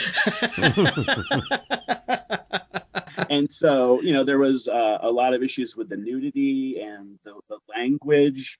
And interestingly, if you buy a copy of a few years ago, a book came out called The Selected Letters of Norman Mailer, which is just, hundreds and hundreds of letters he wrote over his lifetime. There is a 3 or 4 page, 5-page letter even to Deborah Sandlund's parents, just basically writing this letter saying like, it's such a nice letter that, is basically like, I have, nothing but the utmost respect for your daughter as an actress. And I would never do anything to injure her. I would never put her in jeopardy. I would never exploit her. All this stuff, right? We're making this great art film and all this. He wrote this letter to her parents, and she never knew about it. And then when I met her, I showed her the letter, and she broke out into tears. It was amazing. But so it's like he really took her under her wing. He thought he was making a big discovery with her. And the real tragedy of it is that not only were the critics really awful to her, did she get those bad reviews, but when the film was at the Cannes Film Festival, I have an audio recording of the press conference that they gave at the Cannes Festival, where it's Norman, her, Tom Luddy, and Menachem Golan, and the critics are just so savage to her. There's a piece in the audio where the French critic goes like, who are you? Like, where did you come from? You come from Chicago? Like, you were a dancer before? It's like they're just dumbfounded, like that he cast this unknown woman in this film, but she really does. She steals every scene that she's in the film, right? Yeah. And prior to this, I mean, if anyone, a lot of people like say, well, she went on to do some Full House, but one of the things she was really great in earlier was she was actually in the first season of Michael Mann's Crime Story, and she's really good in that too, even though she's kind of got a supporting role, but she stands out in all those in that show too. Yeah, 1987 was a good year for Deborah Sandlund, but it was the only year for Deborah. Well, I mean, she did do a lot of TV work. She did 21 Jump Street, L.A. Law, Hunter, Matlock, Moonlighting, Jake and the Fat Man, Who's the Boss, Murder, She Wrote, In the Heat of the Night. Yeah. Yeah. I mean, not the trajectory that you would think coming out of this film. Like, why did David Lynch why didn't he put her in Twin Peaks? That's a good question. That's a good question. Yeah. Yeah. So, I mean, if it was a masterpiece, come on, throw us a bone, David. Yeah. My favorite lines in the film are often hers or Wardley's. Yeah. Those are the favorite lines in the film. Yeah. John Bedford Lloyd is really good. And that's another one where, like, before this, the only thing I remember him from is, like, being one of the preppies and trading places. And the fact that, like, that he's given such a big part in this, this big part of this movie. And he's so good. And there's just something just really, I find him to be the most fascinating person in this movie where I can't take my eyes off him. There's something very strange about the way he talks and the way he looks, and just like there's like and the fact that his character's dropped in sort of after even the middle part of the movie. He doesn't really show up until the movie's already well on its way, but then he's such a pivotal part of the last half of the story. Absolutely, yeah. The Wardley character has a much bigger part of the story in the novel. But yeah, no, I give you your saying totally, and yeah, he was someone who just came into audition, and he actually originally auditioned for the Tim Madden part, and Norman was like, "Well, you're obviously not right for Tim Madden, but have you thought about reading for Wardley?" And so yeah, so he was in awe of working with Norman. In fact, when I was writing my book about the Norman's films, man, my favorite interview I did with anyone was him, because we had such fun. Like, I mean, all the, how actors are. So it's like any, actors sometimes remember their lines, sometimes they don't. And, all these years later, he could remember every single one of his lines, right? Wow. So interviewing him, we're just like talking in the Wardley voice. And I'm like, I'm so wrong for this kind of imbroglio. Every line, it's like, we had a great time. Him and I had a great time talking about, all the lines he had, and working with Norman, how he chose to deliver those lines and stuff. It was a real important opportunity for him to work on the film. Yeah. He's fantastic, and he has continued to work pretty regularly over the years. But again, never with a lead. Like I guess this is sort of a co-lead or a major supporting role, but you see him pop up in like The Abyss or Philadelphia as like some like part of a group of people, but never like nothing like this, at least that it pops into memory. Or on Blue Bloods or something, Maybe casting rounds. Yeah, he's great, and it's also fun to see Penn Jillette show up. In the 80s, he would kind of or Penn and Teller would pop up in all these little parts. But he's so good, and that kind of sermon he's giving in the church is so funny, and it's so great. I wish there was more of him in this movie. Yeah. It's interesting because it's almost like a celebrity cameo to a certain degree. You're like kind of shocked when you see him. I always kind of wondered like what it would have been like to see the film in 1987 and see him, right? If people were that as aware of him as we are today, Yeah, oh, definitely. I mean, 87 was, they were popular. Like they were always on Letterman, or they're like Penn and Teller was, I feel, a big deal already by this point. Penn and Teller Get Killed comes out a year or two after this 88, movie. I think. Yeah. And maybe this is a good time to talk about some of like and I mean this in a good way, the sleaziness of this film. So, I mean, when we meet Penn we meet Penn Jillette and Deborah Sandlund for the first time, it's because Ryan O'Neal is hanging out with Isabella Rossellini and reading Screw magazine and looking at ads in the back, and convinces her to go down swinging. And and that scene is great because it's done as if they're just talking about breakfast. Like it's not like you'd see that in another movie and it'd be like him really trying to convince the wife or girlfriend to go do this, but they're like, oh, this couple, and they're like, okay. It's just sort of like not a lot of hesitation on her behalf, maybe a little bit, but not a lot. And it's really just like, what do you want to do tonight? Let's go meet these people from Screw Magazine's letters and go have a swinging time. And that's sort of also how Ryan O'Neal talks about having sex with Jessica in front of Lonnie. It's just kind of like, and now the conversation has come to this. It's not done in another movie would make it more of like, oh, this is like a big deal that this guy's getting it all pervy, but it's just kind of natural. It feels very natural for the Ryan O'Neal character to be like, well, yeah, this is just how I live. And it does. There is a part of me that's like, yeah, the Warren Beatty would be pretty great in playing that. I would love to see. Yeah. I don't. That could never happen. But and Ryan, and it makes you actually appreciate what Ryan O'Neal brings, because there is this just sleazy, faded, good-looking guy thing that just works so well. But what What was Mailer? I mean, again, you're speaking for the man to some degree because you've done a lot of research. Was there a reason for that sleaziness in this? I think it's just kind of, the story takes place in Provincetown. And if you've never been to P-Town, it is this very, very weird place that has this, well, not only is it, today it's, it's kind of the East Coast gay mecca. Right. But it has this history of, hosting pirates and whalers and mooncussers and all these sort of rogue people. And it's also kind of the place where they have this unspoken rule, which is basically like, look, you do whatever your thing is, right? And that's whether that's kinky sex or drugs or whatever, but like you do it and we'll leave you alone. But the second you hurt someone, we're going to come after you, right? And so it's kind of like we're going to turn a blind eye to a lot of stuff. So I feel like in a lot of ways, that kind of the sort of sleaziness, not only is in the book, but I think it's also, and I don't want to speak illy of Provincetown, but I feel like in a lot of ways, some of that stuff is there already to a certain degree. And so I spent a lot of time there. I was just there like a month ago for a week. Well, this is the other part that I found really compelling is that it's a Cape Cod noir. And it's a very, I feel like maybe this movie and Jaws are the two big. A good double feature? Yeah. Too big. If you want to get that feeling of hanging out on the beach.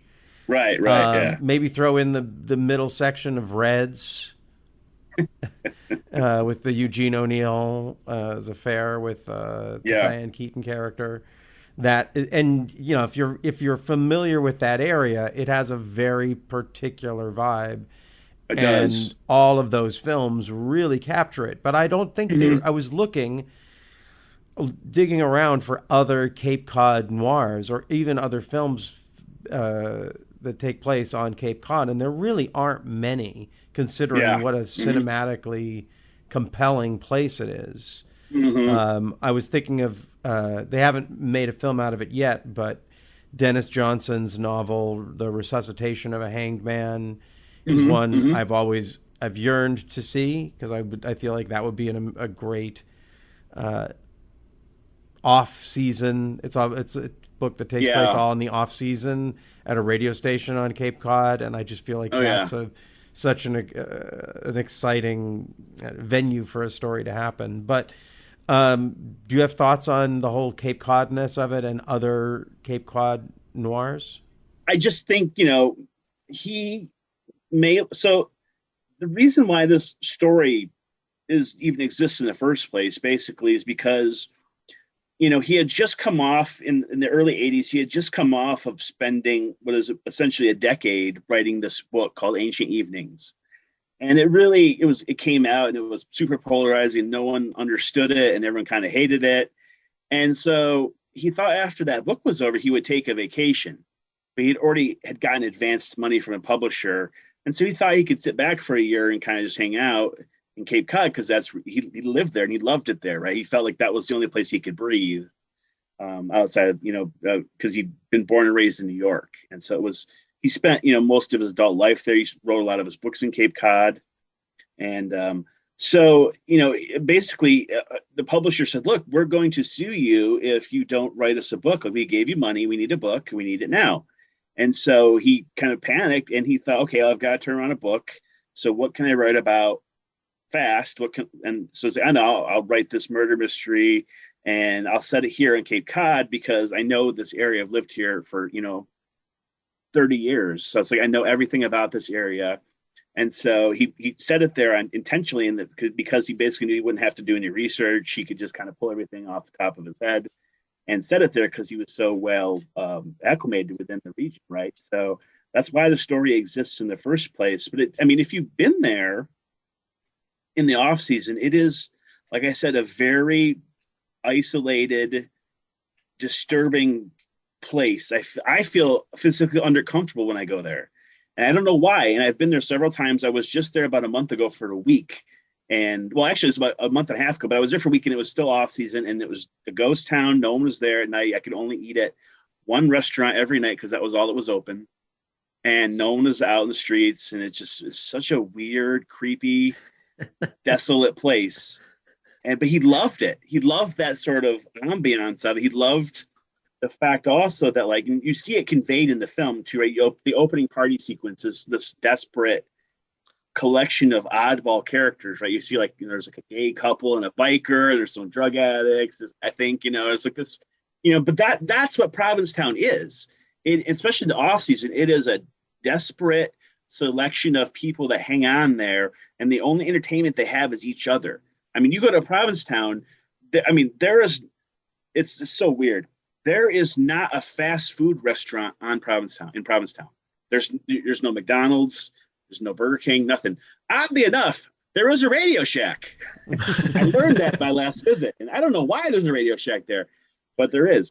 But so it's a very it feels like it is, living in the South. If you've ever been to Florida doesn't feel like the South. But in Provincetown doesn't feel like, so I guess you could say that Florida doesn't feel like it's the part of the United States. Cape Cod, Provincetown doesn't feel like that either. It feels like it's an island unto itself. It's very weird. Yeah. And so I feel like he was attracted to that. He loved that all these different collection of people that were these oddballs could come together and commingle. That was like catnip to him. So you combine that with the history of Provincetown, with the pirates and the pillaging and the raping, and he loved all that shit. The fact that Provincetown was like the original first place where the Pilgrims landed. Yeah, maybe you should tell people what a moon cusser is, since you referenced that. The moon cusser is like a spiritual person that kind of barks at the moon and kind of speaks in tongues at the moon and kind of is a mystical spiritual person that is obsessed with the moon, the cycles of the moon. It's funny because I did a little research. That's not the story I read. Okay, what did you read? They said that moon cussers were basically land pirates who would prey on boats that got stuck on the rocky shoals. There was those two. Yeah. And that basically they could only do it when the moon wasn't out, because when the moon was out, people could see him coming. So that's why they cussed the moon, because the moon made their crimes. I've heard it both ways, actually, but yeah, it makes sense for sure. I don't know. I think you're putting out some pro-pirate propaganda there. They're mystical people who love the moon and will slit your throat. It's fake news. Yeah. Wait, one more thing I want to say. I did come across a film when I was doing my research, a film called Mystery Street.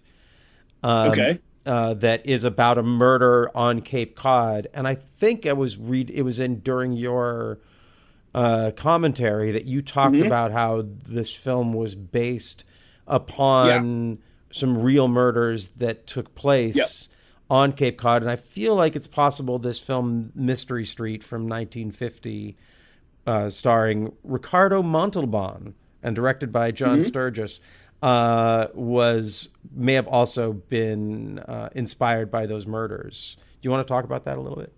That's what I'm saying. Sorry. Well, those murders, though, were in the late 60s, though, weren't they?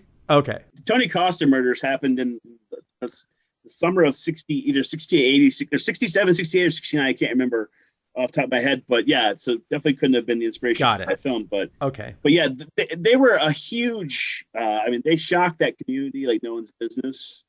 And a lot of the people that worked on the film, Mailer had very specific ideas, because he always said that, like, he, throughout the film, some people pick up on it and some don't, but there's some people just refuse to acknowledge it. But there is an overwhelming spiritual presence that emanates and runs through the film.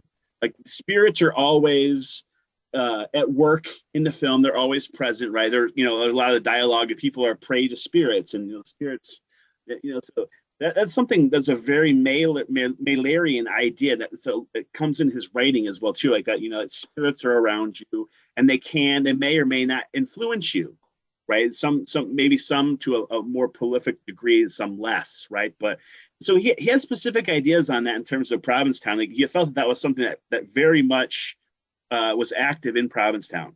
That spirits, that how visible they are. I mean, it's kind of a kooky idea, but like it's something that you can tie. He tied into those murders, right? That these, that the Tony Costas, the spirit of Tony, dark cloud of evil, or whatever it was. He's like the guy from Twin Peaks. Bob.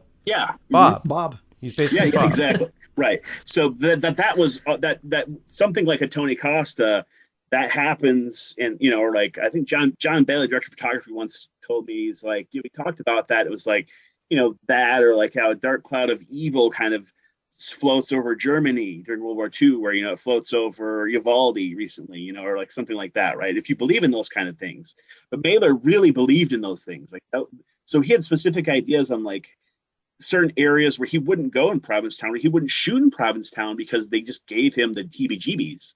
Like he felt like he could pick up on those things, and so, but they end up shooting some of the film in those actual locations where the Tony Costa stuff had happened. All that stuff about where you keep your pot in Truro.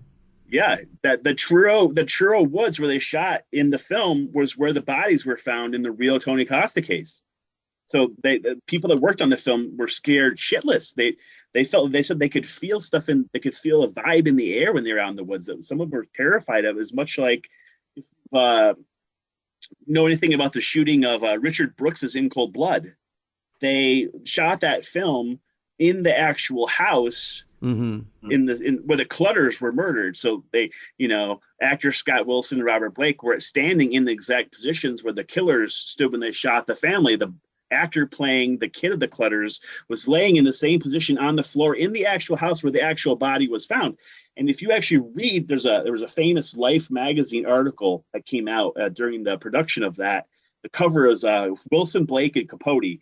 And you read the article, and there's interviews with some of the people that worked on that film where they were coming out of the house in mid-shoot throwing up. They could feel that presence and that evil and that mystery in the air. It was so palpable that someone would have to leave the shoot and they'd go out and throw up in the yard because it was so overwhelming to them. And so Mailer had he was very clued in and succinct on those things.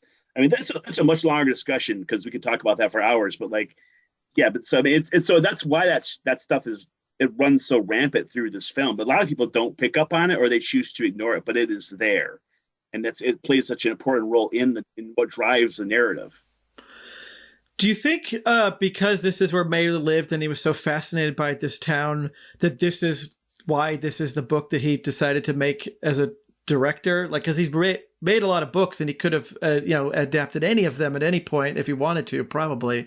But like, why exactly was this the book that he kind of was forced to write initially?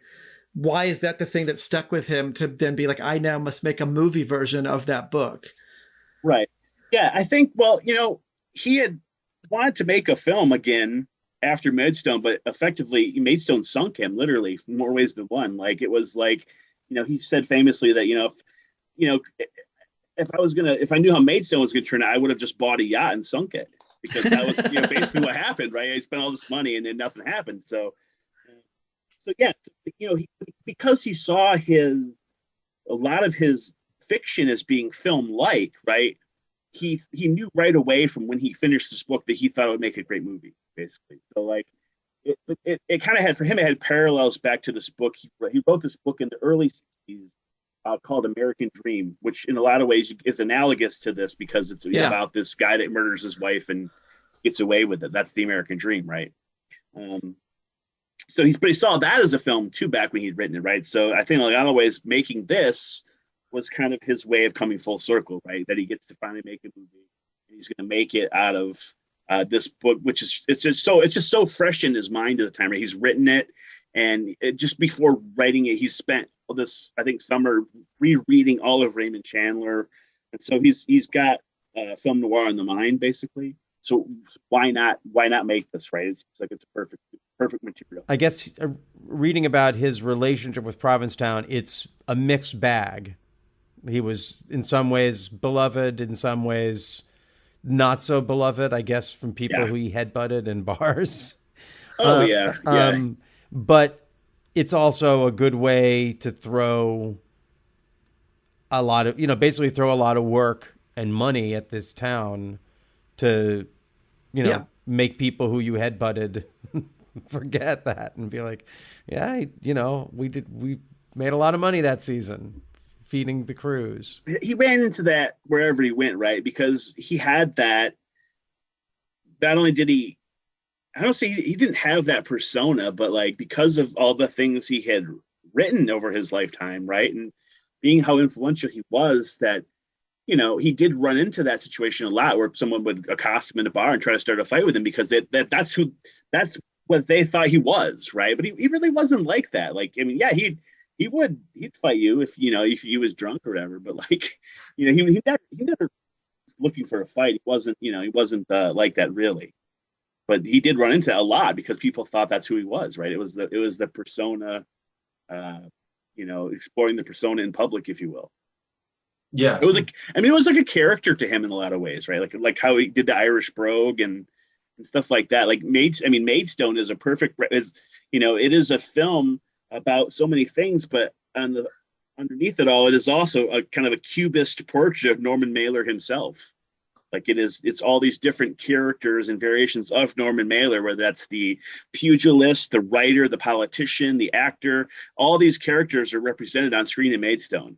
Even though it's just one person, effectively, he's portraying all these characters. So it's just a character for him, the way he used to express himself. And that's something we didn't really talk about when we were talking about Maidstone, but I found it very difficult to watch the way that Mailer was treating, particularly the actresses who he was auditioning. It's setting off huge alarm bells, and it took me about 24, 48 hours of like really wrestling with it to be like, yeah, and the guy who is making sure that disgusting behavior is on film is the guy. Like, there is something heroic about revealing the worst aspects of yourself. I don't necessarily mean that I don't actually think he's heroic in that role or in that film. Right, yeah. But I just wanted to give you a chance to, like, if someone watches that film, they're going to come away from it thinking, God, Norman Mailer is a fucking prick. Fuck him. I would like to see him hit with a hammer. Go. Someone should hit him with a hammer earlier before he put his hands on that girl's ass. But right. But at the same time, he's revealing himself. He's revealing the toxic masculinity. Yeah. And so you could say that there's something really powerful and important about this. But what's your take on that? Well, there is a self-reflexivity there too, right? You're absolutely right. Like, but I don't, there is some concept that, some of his harshest critics will issue, they'll issue accusations of misogyny, right? And there is, to a certain degree, some of that, definitely, right? But I'm not trying to apologize for that or, anything like that. But I'm also cognizant of the fact that he was a person of a particular generation who had a different viewpoint on social issues, right? And so, but with that being said, I can tell you from spending time with his family and talking to his family and his kids and stuff that he loved women, right? But he also, they were peers, but they were also competition to him too, right? So it's like, when he attacks someone in Town Bloody Hall, for example, part of it is a competition, right? So if he says something to Susan Sontag, or he's going to say like she's, Diana Trilling, he's going to say she's, Diana Trilling is one of America's greatest women writers. It's like because but there's also the Andy Kaufman side of him too, right? Like he knows how to egg an audience, right? He used to have this really great joke. He used to stir the women feminists with. He'd go on lecture tour, right? And he'd say like he'd come up to an audience or come up to like a dais or whatever, like a microphone. He'd be like, all right, let's just let's get this out of the way. I know you guys want to boo me and catcall me and stuff. You hate me, right? So let's just get that out of the way right now. So why don't you just do that? And then the audience is like, boo, hiss, and he pauses, he go, you're all obedient little bitches, aren't you? I mean, he knew how to push people's buttons. He knew how to egg them on to create spirited discourse, right? Like, so, but yeah, I think, with what he does in Maidstone is certainly, it's some self-reflexivity, but he's also in a lot of ways pointing a finger at how Hollywood treats actresses, right? Because, in a lot of ways, as experimental as Maidstone is, at the end of the day, it is still, in a lot of ways, a traditional Hollywood film, in the sense that it has a traditional antagonist, a traditional protagonist, and it's structured in such a way that is reminiscent of a traditional Hollywood movie. It has it plays with reality and fiction, all these. It's like an onion. There's so many things, but no, it's an onion because it has all these layers. You just kind of watch over and over and over and over, like Tough Guys, and peel them back to get at what it's trying to do at its core. Yeah. Was there anything he was going to make after Tough Guys, or did Tough Guys kind of kill him being a director? Like, in his mind, was he done after this? Yeah, there was. So after Tough Guys, the only thing he kind of had in the works was in the 50s, he had written this book called The Deer Park.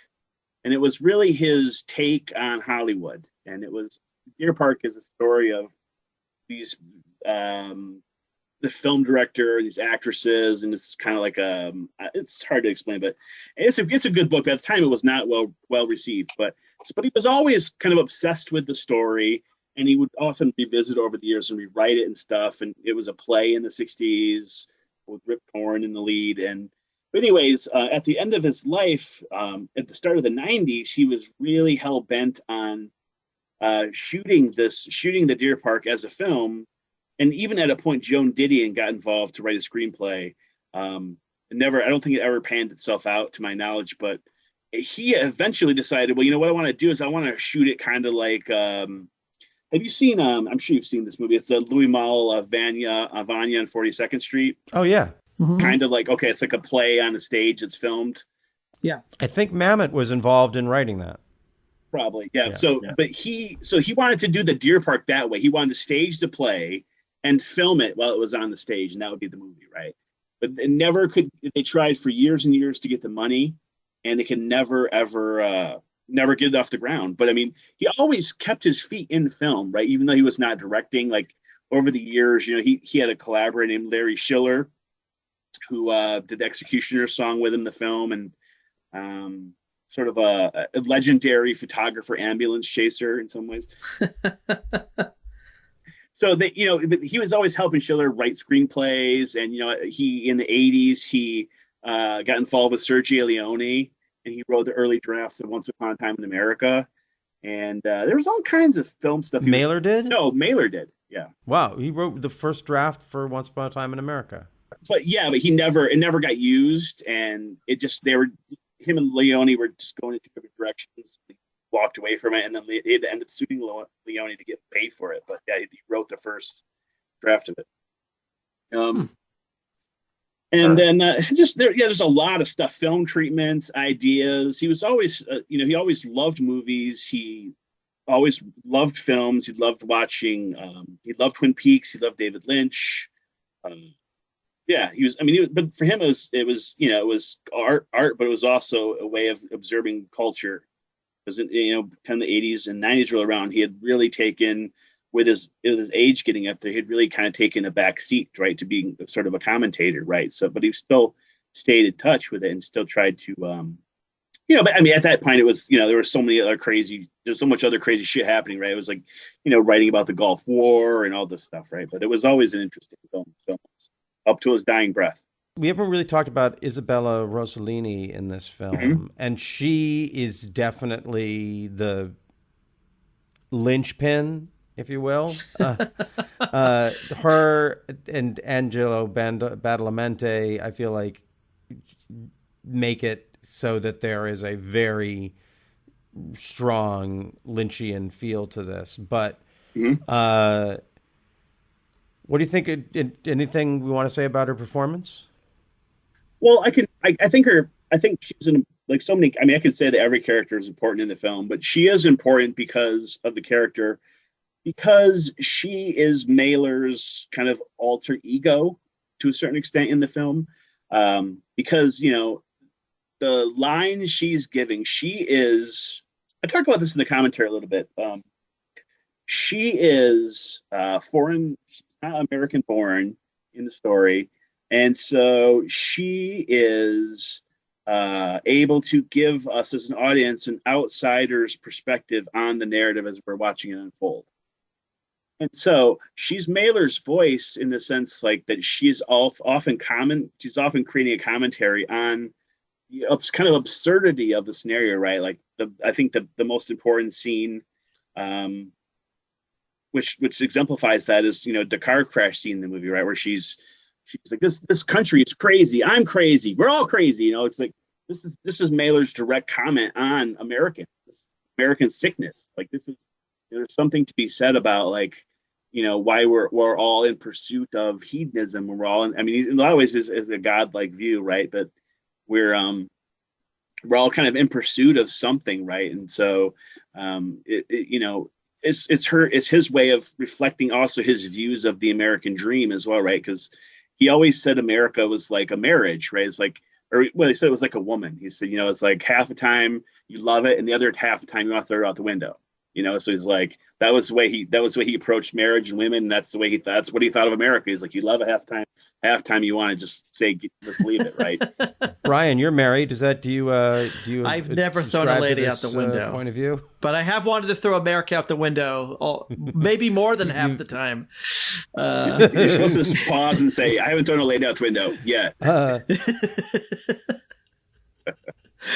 Yeah, and even the characters' names, our main character is Madden. They're Mad and Madden there's family. Madeline, right? So it's a continuous verbal echo. He was really akin to those kind of things, verbal echoes. It's like a lot of that stuff appears in his literature as well. You see verbal echoes appearing throughout. So Madeline. Yeah. So are there other aspects of the film that we feel like we need to give some love to here? If you've been listening this long, it's pretty clear. You've got 3 major fans of this film, and I hope you've watched it yourself and that you also are a fan of this film, speaking to the listener. But I think we've talked a lot about the David Lynch resonance, but that's clearly there. Is there anything else that we want to dig into? I feel like I've unpacked everything I got. Yeah. Well, I'll just say that the Patty, the rehearsal for her testimony stuff definitely made me think of Mulholland Drive, the Naomi Watts audition scene in that. The music from Angelo Badalamenti, it's funny. The feeling I got was very East of Eden kind of feeling, like that kind of melodrama. And the score really made me think of that, the East of Eden score. I don't know if that was an intentional homage or if that's just the way Badalamenti writes or was writing at that time. I'm not sure. I know that he and Mailer didn't work too closely together on it. I see. It's interesting because I tend to hear remnants of like Psycho and stuff in the score. I hear things of Psycho and like the stabbing, and you hear that, and occasionally you listen to the score of Raw. Yeah, Mailer always said, Tony owes me money. He always called him Tony, wasn't that Andrew? Sandlund has got this facade of being Italian, or he's really just, Mailer called it like he saw him, right? He was definitely, he was a New Jersey guy himself, born in Long Branch, right? So he had that mentality for sure. But of the guy, the Jersey guy, the New Yorker trying to, yeah. So but I think I don't know. I think that over time, I think in a lot of ways this film is ahead of its time.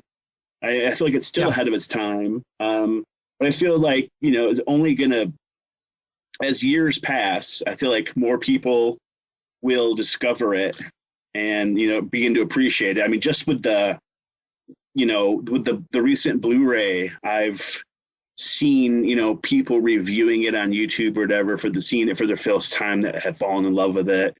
And I think, as time passes, more people will come to appreciate it. But I definitely don't.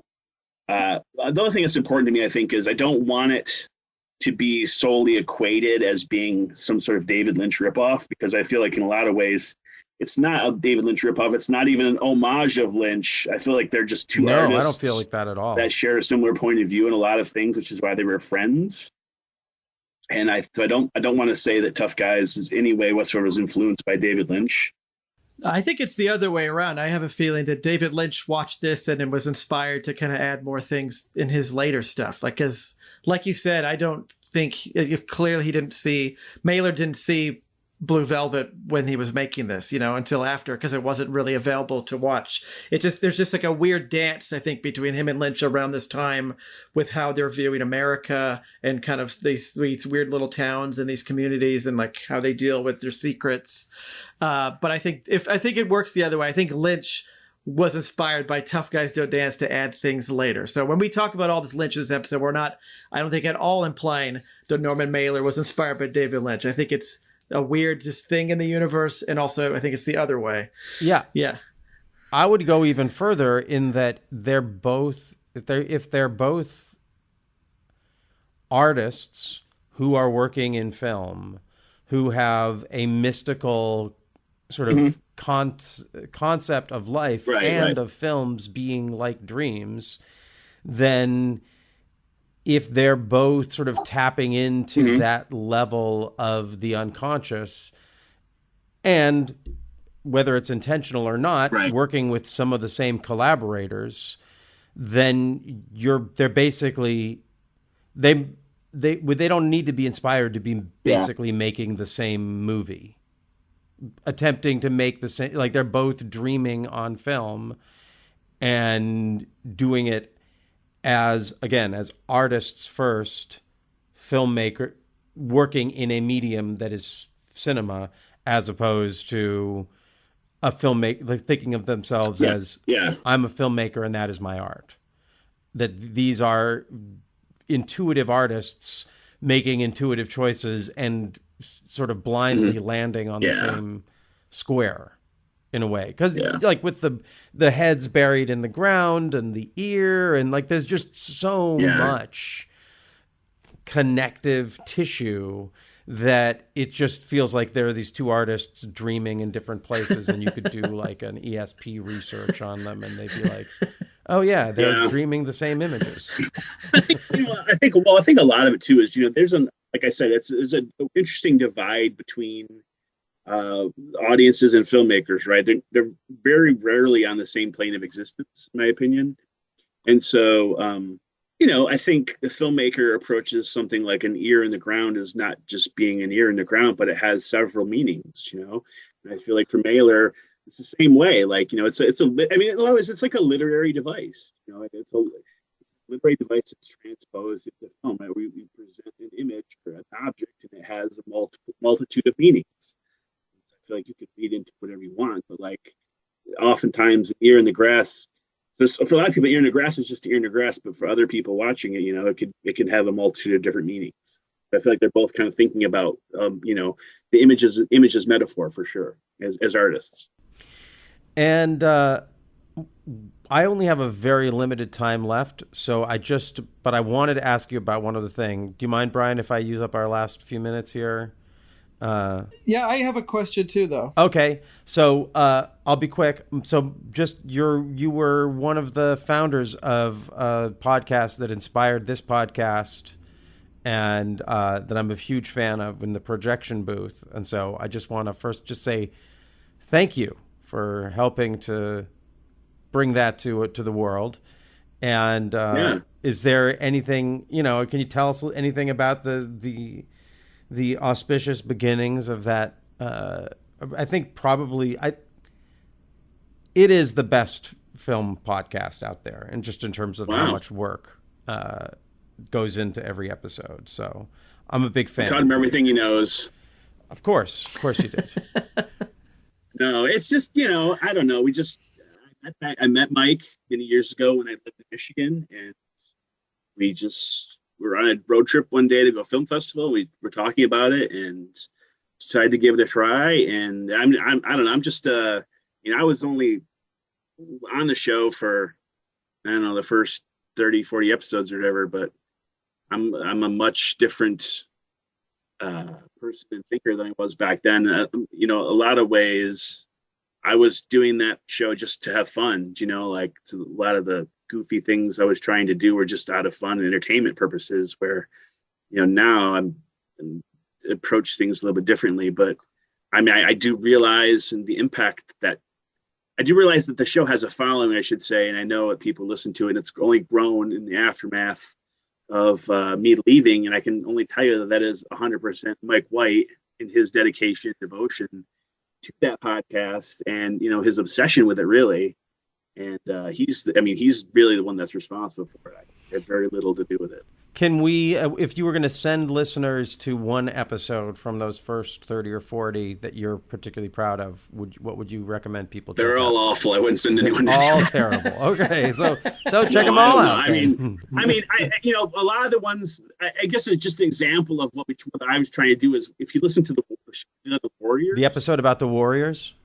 Yeah, because we tried to, we did a couple fun ones. We did a Day the Clown Cried one, where we released it as like a April Fool's. I love that. And we did the Warriors, where we tried to convince every listener we were in New York, Disney locations. And I spent like many weeks tracking down audio loops and sound effects from New York, like from the subway announcer to the street sounds of a particular street. Like I was like, looking up, like, let me go to a sound effect website and find like, oh, this is morning sound on 72nd Street, right? And I was just layering and looping all these sound effects to the point where people were actually, a lot of people did actually believe we were there. Little War of the Worlds. Yeah, nice. And so I mean, that was the kind of fun I was having. I do it differently now today, but. Cool. Brian, what's your question?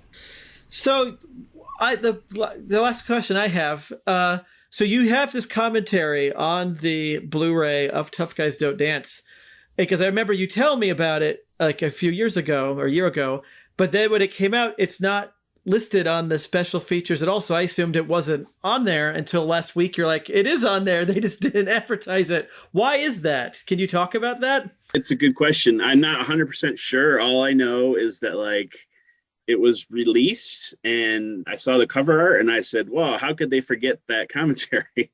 It seems like pretty odd that they should shoot your graphic designer, seriously. And so then I emailed the guy and he's like, no, it's still on there. It's like, we have to submit all extra features to the studio to approval. And they basically asked us to take your commentary off, but we decided we would just kind of leave it on there. And the only way we could leave it on there was keeping uncredited on the artwork because we thought it was such a good commentary. What? And so I was like, yeah, okay, but that kind of screws me over, whatever. Why did they ask for it off? Because I feel it's a great commentary. It's very insightful, and I don't get it. They never gave me a valid reason. I don't know. Only thing I could think of is that maybe because I had swore on it, or because I had talked about homophobia in the film. I don't know. Who knows? I felt like I didn't interject any kind of personal things, and I stayed true to the ideas in the film and what Mailer was trying to do in the film. And so I'm a little bit befuddled by it too, but whatever. I mean, it is what it is. I just know I'll never work with them again. I've done several commentaries since for other companies, and it's just a whole different experience working with them. And I'll definitely, I'm happy that they released the film. I'm happy that it's getting to an audience, a new audience that'll see it for the first time and appreciate it, and that'll effectively cause it to grow. But yeah, I was really disappointed with the overall experience working with them. So, I'm sorry that you had to go through that. So is there anything that you would like to promote before we say goodbye? Anything you're working on now, or anything you want to draw people's attention to? No. I mean, I don't have social media. I don't have LinkedIn. I don't have Twitter. I don't have Instagram. I don't have Facebook. Like, I'm kind of off the grid, and I keep it that way for a reason. Good job. I am working on a movie at Showtime right now. And cool. But yeah, working on the next book and some commentaries about it. Great. And is it still easy to find copies of your Mailer book? Is it still in print? Yeah, it sits out there. You can get it in hard copy, paperback, and Kindle or ebook version. Yeah, it's out there. Cool. Well, sure. I just throwing this out there. You might want to check where you keep your marijuana out in the Truro woods, because Just saying. You might want to go check that out. Listen, I have had the weirdest experience with this movie. I've not only have I been to Provincetown and spent a lot of time there, but I've actually stayed. The actor that plays Stevie in the film, Stephen Morrow, I actually stayed with him in a hotel room in Provincetown for a week, and it was the most bizarrest ever. I've walked the jetty in the movie where Wardley walks Tim out, with a gun, and it's such a weird place, but it just makes you love the film that much more.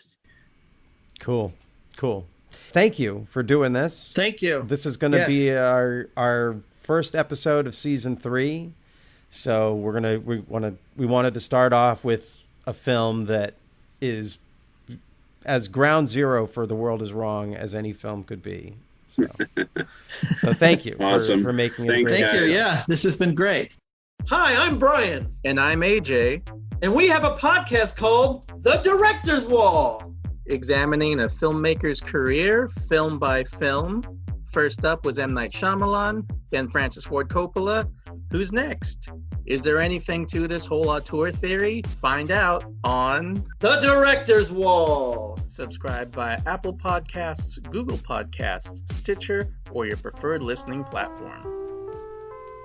Dear listener, if you are just discovering our podcast, you can find all of our episodes on our website at theworldiswrongpodcast.com. You can also write to us at contact@theworldiswrongpodcast.com or follow us on Instagram at theworldiswrongpodcast. And now, back to the show. 8 notes, scale an octave.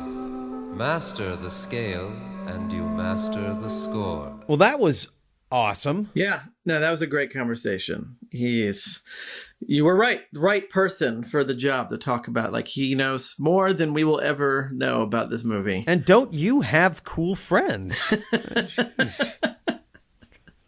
He's a great man. Yeah, pretty great. You didn't hear it, I don't think. But we recorded this on Zoom, and he did the whole thing holding this small dog in his lap and petting it like he was a Bond villain. And the dog was very well behaved. It never made a sound. Incredibly well behaved dog. Yeah.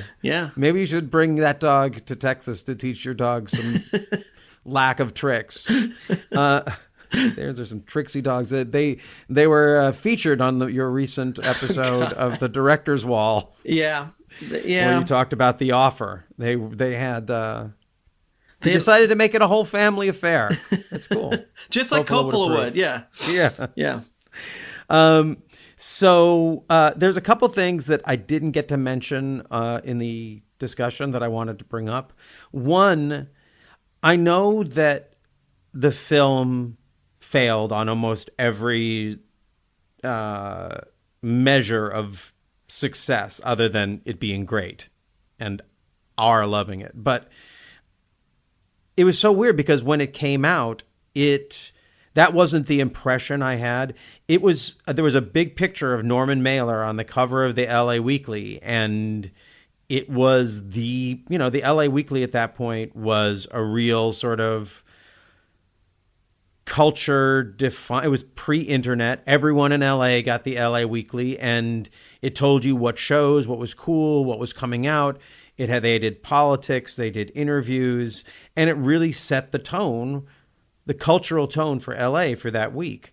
And I think I still have that LA Weekly because I used to save the ones that I thought were special.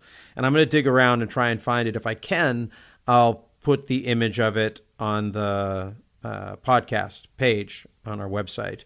But it's anyway. I just want to. There was a brief shining moment when L.A. and Hollywood thought this film was potentially a big deal.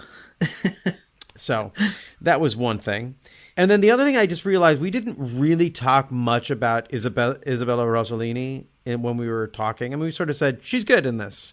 But are you a Rossellini fan? I mean, I like her in the movies that I like with her in it, but I've never been super, like, I know there's people that go crazy for her.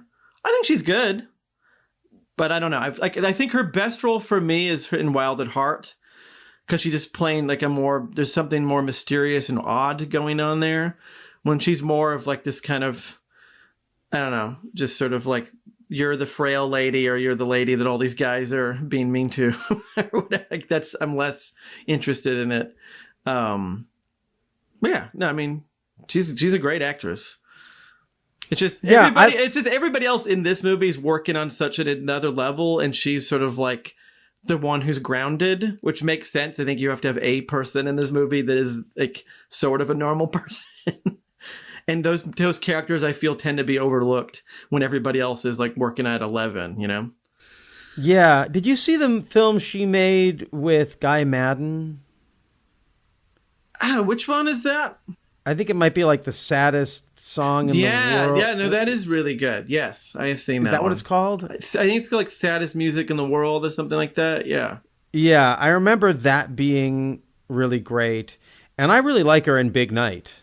Oh, of course, yeah. But in general, she always, and I think it's part of her strength as an actor, is she just has an odd distance from her roles that keeps me odd and keeps me at an odd distance from her as an actor. I don't feel very much invited into her character. It's always sort of like, I don't know, like it's a show. And sometimes, as you say, when it's well used, or when she is allowed to be weird, or it's better. But okay. I just wanted to make sure we did that. So what's coming up next week, Brian? Oh boy. Long time coming. We are finally doing David Mamet's masterpiece, Red Belt. Wait, Red Belt? Red Belt. I've never heard of it. What is this? This is a Mamet film? I thought he did Glengarry Glen Ross. He did mixed martial arts drama is what kidding. It is. It's awesome. We both love this film. I'm kidding. It's fantastic. Have you heard of it, world? I hope you have, because get ready, because we're going to be giving this film and the films of David Mamet a great deal of attention and love. Yeah. Not next week, 2 weeks from now, because that's the new schedule, where we're coming out with episodes every other week, in the hope that we may be able to avoid hiatuses in the future. And also, it gives you more time to share it with your friends, actually reach out to us, communicate with us about the episode, start a dialogue going on with the listeners. Yeah. 3 years in, never too late to start. Never too late to start connecting with an audience. And speaking of which, if you want to connect with us, there's a few ways to do it. First of all, Brian and I both have other podcasts that we do besides this one. I am the host and producer of the Radio 8-Ball Show, the musical synchronicity show where we answer questions by picking songs at random and interpreting those randomly chosen songs as the answers to the questions. And there are hundreds of episodes that you can find at our website, which is radio8ball.com. That's radio 8ball, all in one word, with the number 8ball.com, and wherever you find your podcasts. And then, Brian, you host the Director's Wall, where you explore a filmmaker's full filmography. Your first season was M. Night Shyamalan, and now you are deep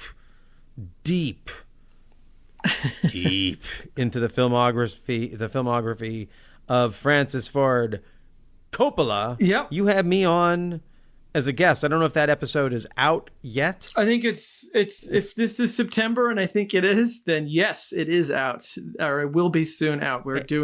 You joined us for the thing based on the John Grisham script, The Rainmaker. Great film.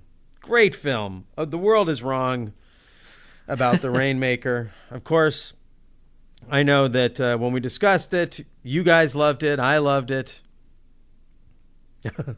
Let's hope.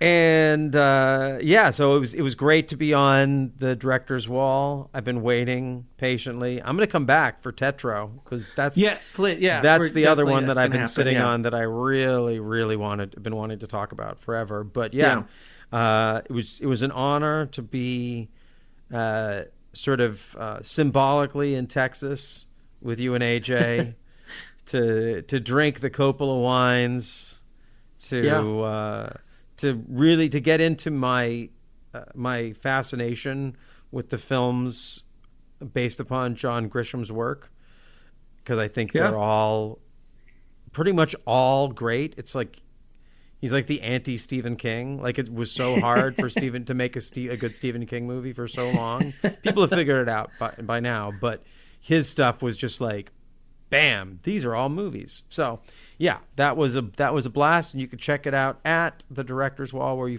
you can find wherever you get your podcasts, and of course you have your own website. Is it just directorswall.com? That seems right. Check the show notes for the link, because I care about this, even if you don't. And what's the deal with the apostrophe? Is it the director? Is there an apostrophe in this? Is it the director apostrophe S or directors S apostrophe, or is it just the plural director's wall? It is the director's wall. So it's the apostrophe is there because it is the wall for the directors. So it's the apostrophe after the S. After the S, yeah. It's all the directors. It's their wall. This is the director's wall. Okay. It's not the wall with the directors on it, which would be just the director's wall. No, this is their wall. This is their wall of their films that they are looking at. The directors have their own wall. Okay. It seems more like your wall, and you put the directors on it. I don't want to get into a trading places situation here, but it feels like whenever I try and type it up, it's always confusing to me. What am I doing? Was there supposed to be an apostrophe here at all? But, obviously the great success of the show puts any of my misgivings about it well in the rearview mirror. We have a website, www.theworldiswrongpodcast.com. I find it very troubling that when you type in "The World Is Wrong," we don't come up as fast as we'd like. You have to type in "The World Is Wrong Podcast," and that is annoying, but you know what? The world is wrong. So yeah, it's what we got to deal with. You can find us on a couple of social media platforms. You can find us on Instagram at The World Is Wrong Podcast, and on Twitter at World Is Wrong Pod. And just in case you're new to this, Brian handles the Instagram for the most part. I handle the Twitter for the most part. Well, entirely. Brian doesn't even want to look at it. He doesn't even want to hear. In fact, right now he's got his fingers in his ears. He's muted, but he's going, nah, because he doesn't even want to hear me mention the word Twitter. But you can find us there at World Is Wrong Pod. And we'd love to hear from you. Gosh darn it. The total, we joke about it, but we know you download it and you listen to it. And a few people who I know have told me that they've been missing it during our hiatus. But, we'd love to hear from you. Gosh darn it. You could just send us a letter. You don't send us a letter. Send us an email to contact@theworldiswrongpodcast.com. And this episode, you can find, there's a whole page about it on our website at www.theworldiswrongpodcast.com, and there's pictures and there's all kinds of cool things to see there. So check it out. Yeah. I hope you dig the new rhythm, the 2-week rhythm. I hope that you enjoyed this conversation about this film as much as we did, and are ready to go into the world and defend this film with your life. That's what it's going to take. Yeah, that's what it's going to take. Yeah.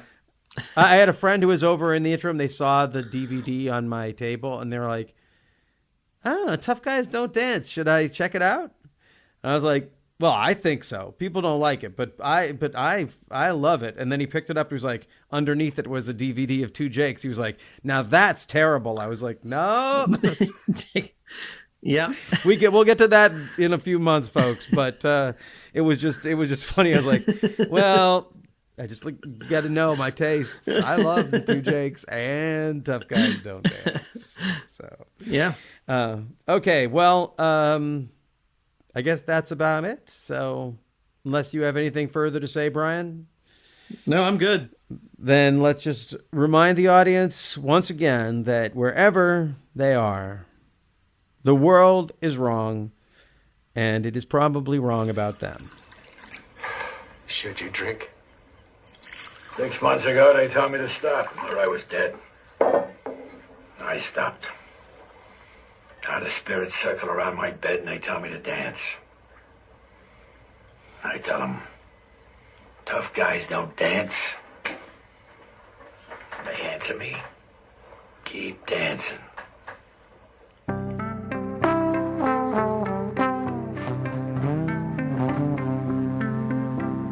Radio 8 Ball.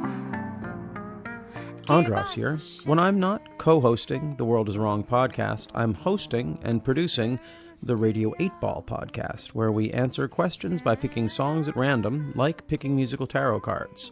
We've hosted musical divinations for people like John C. Reilly, Patricia Arquette, Tig Notaro, and Fred Armisen, and hosted over 200 songwriters, providing the randomly chosen answers from Inara George and Dan Byrne to Mose Allison and Alan Toussaint. That's Radio 8 Ball, all one word. You can find us wherever you get your podcasts and download our app from the iTunes App Store. Show.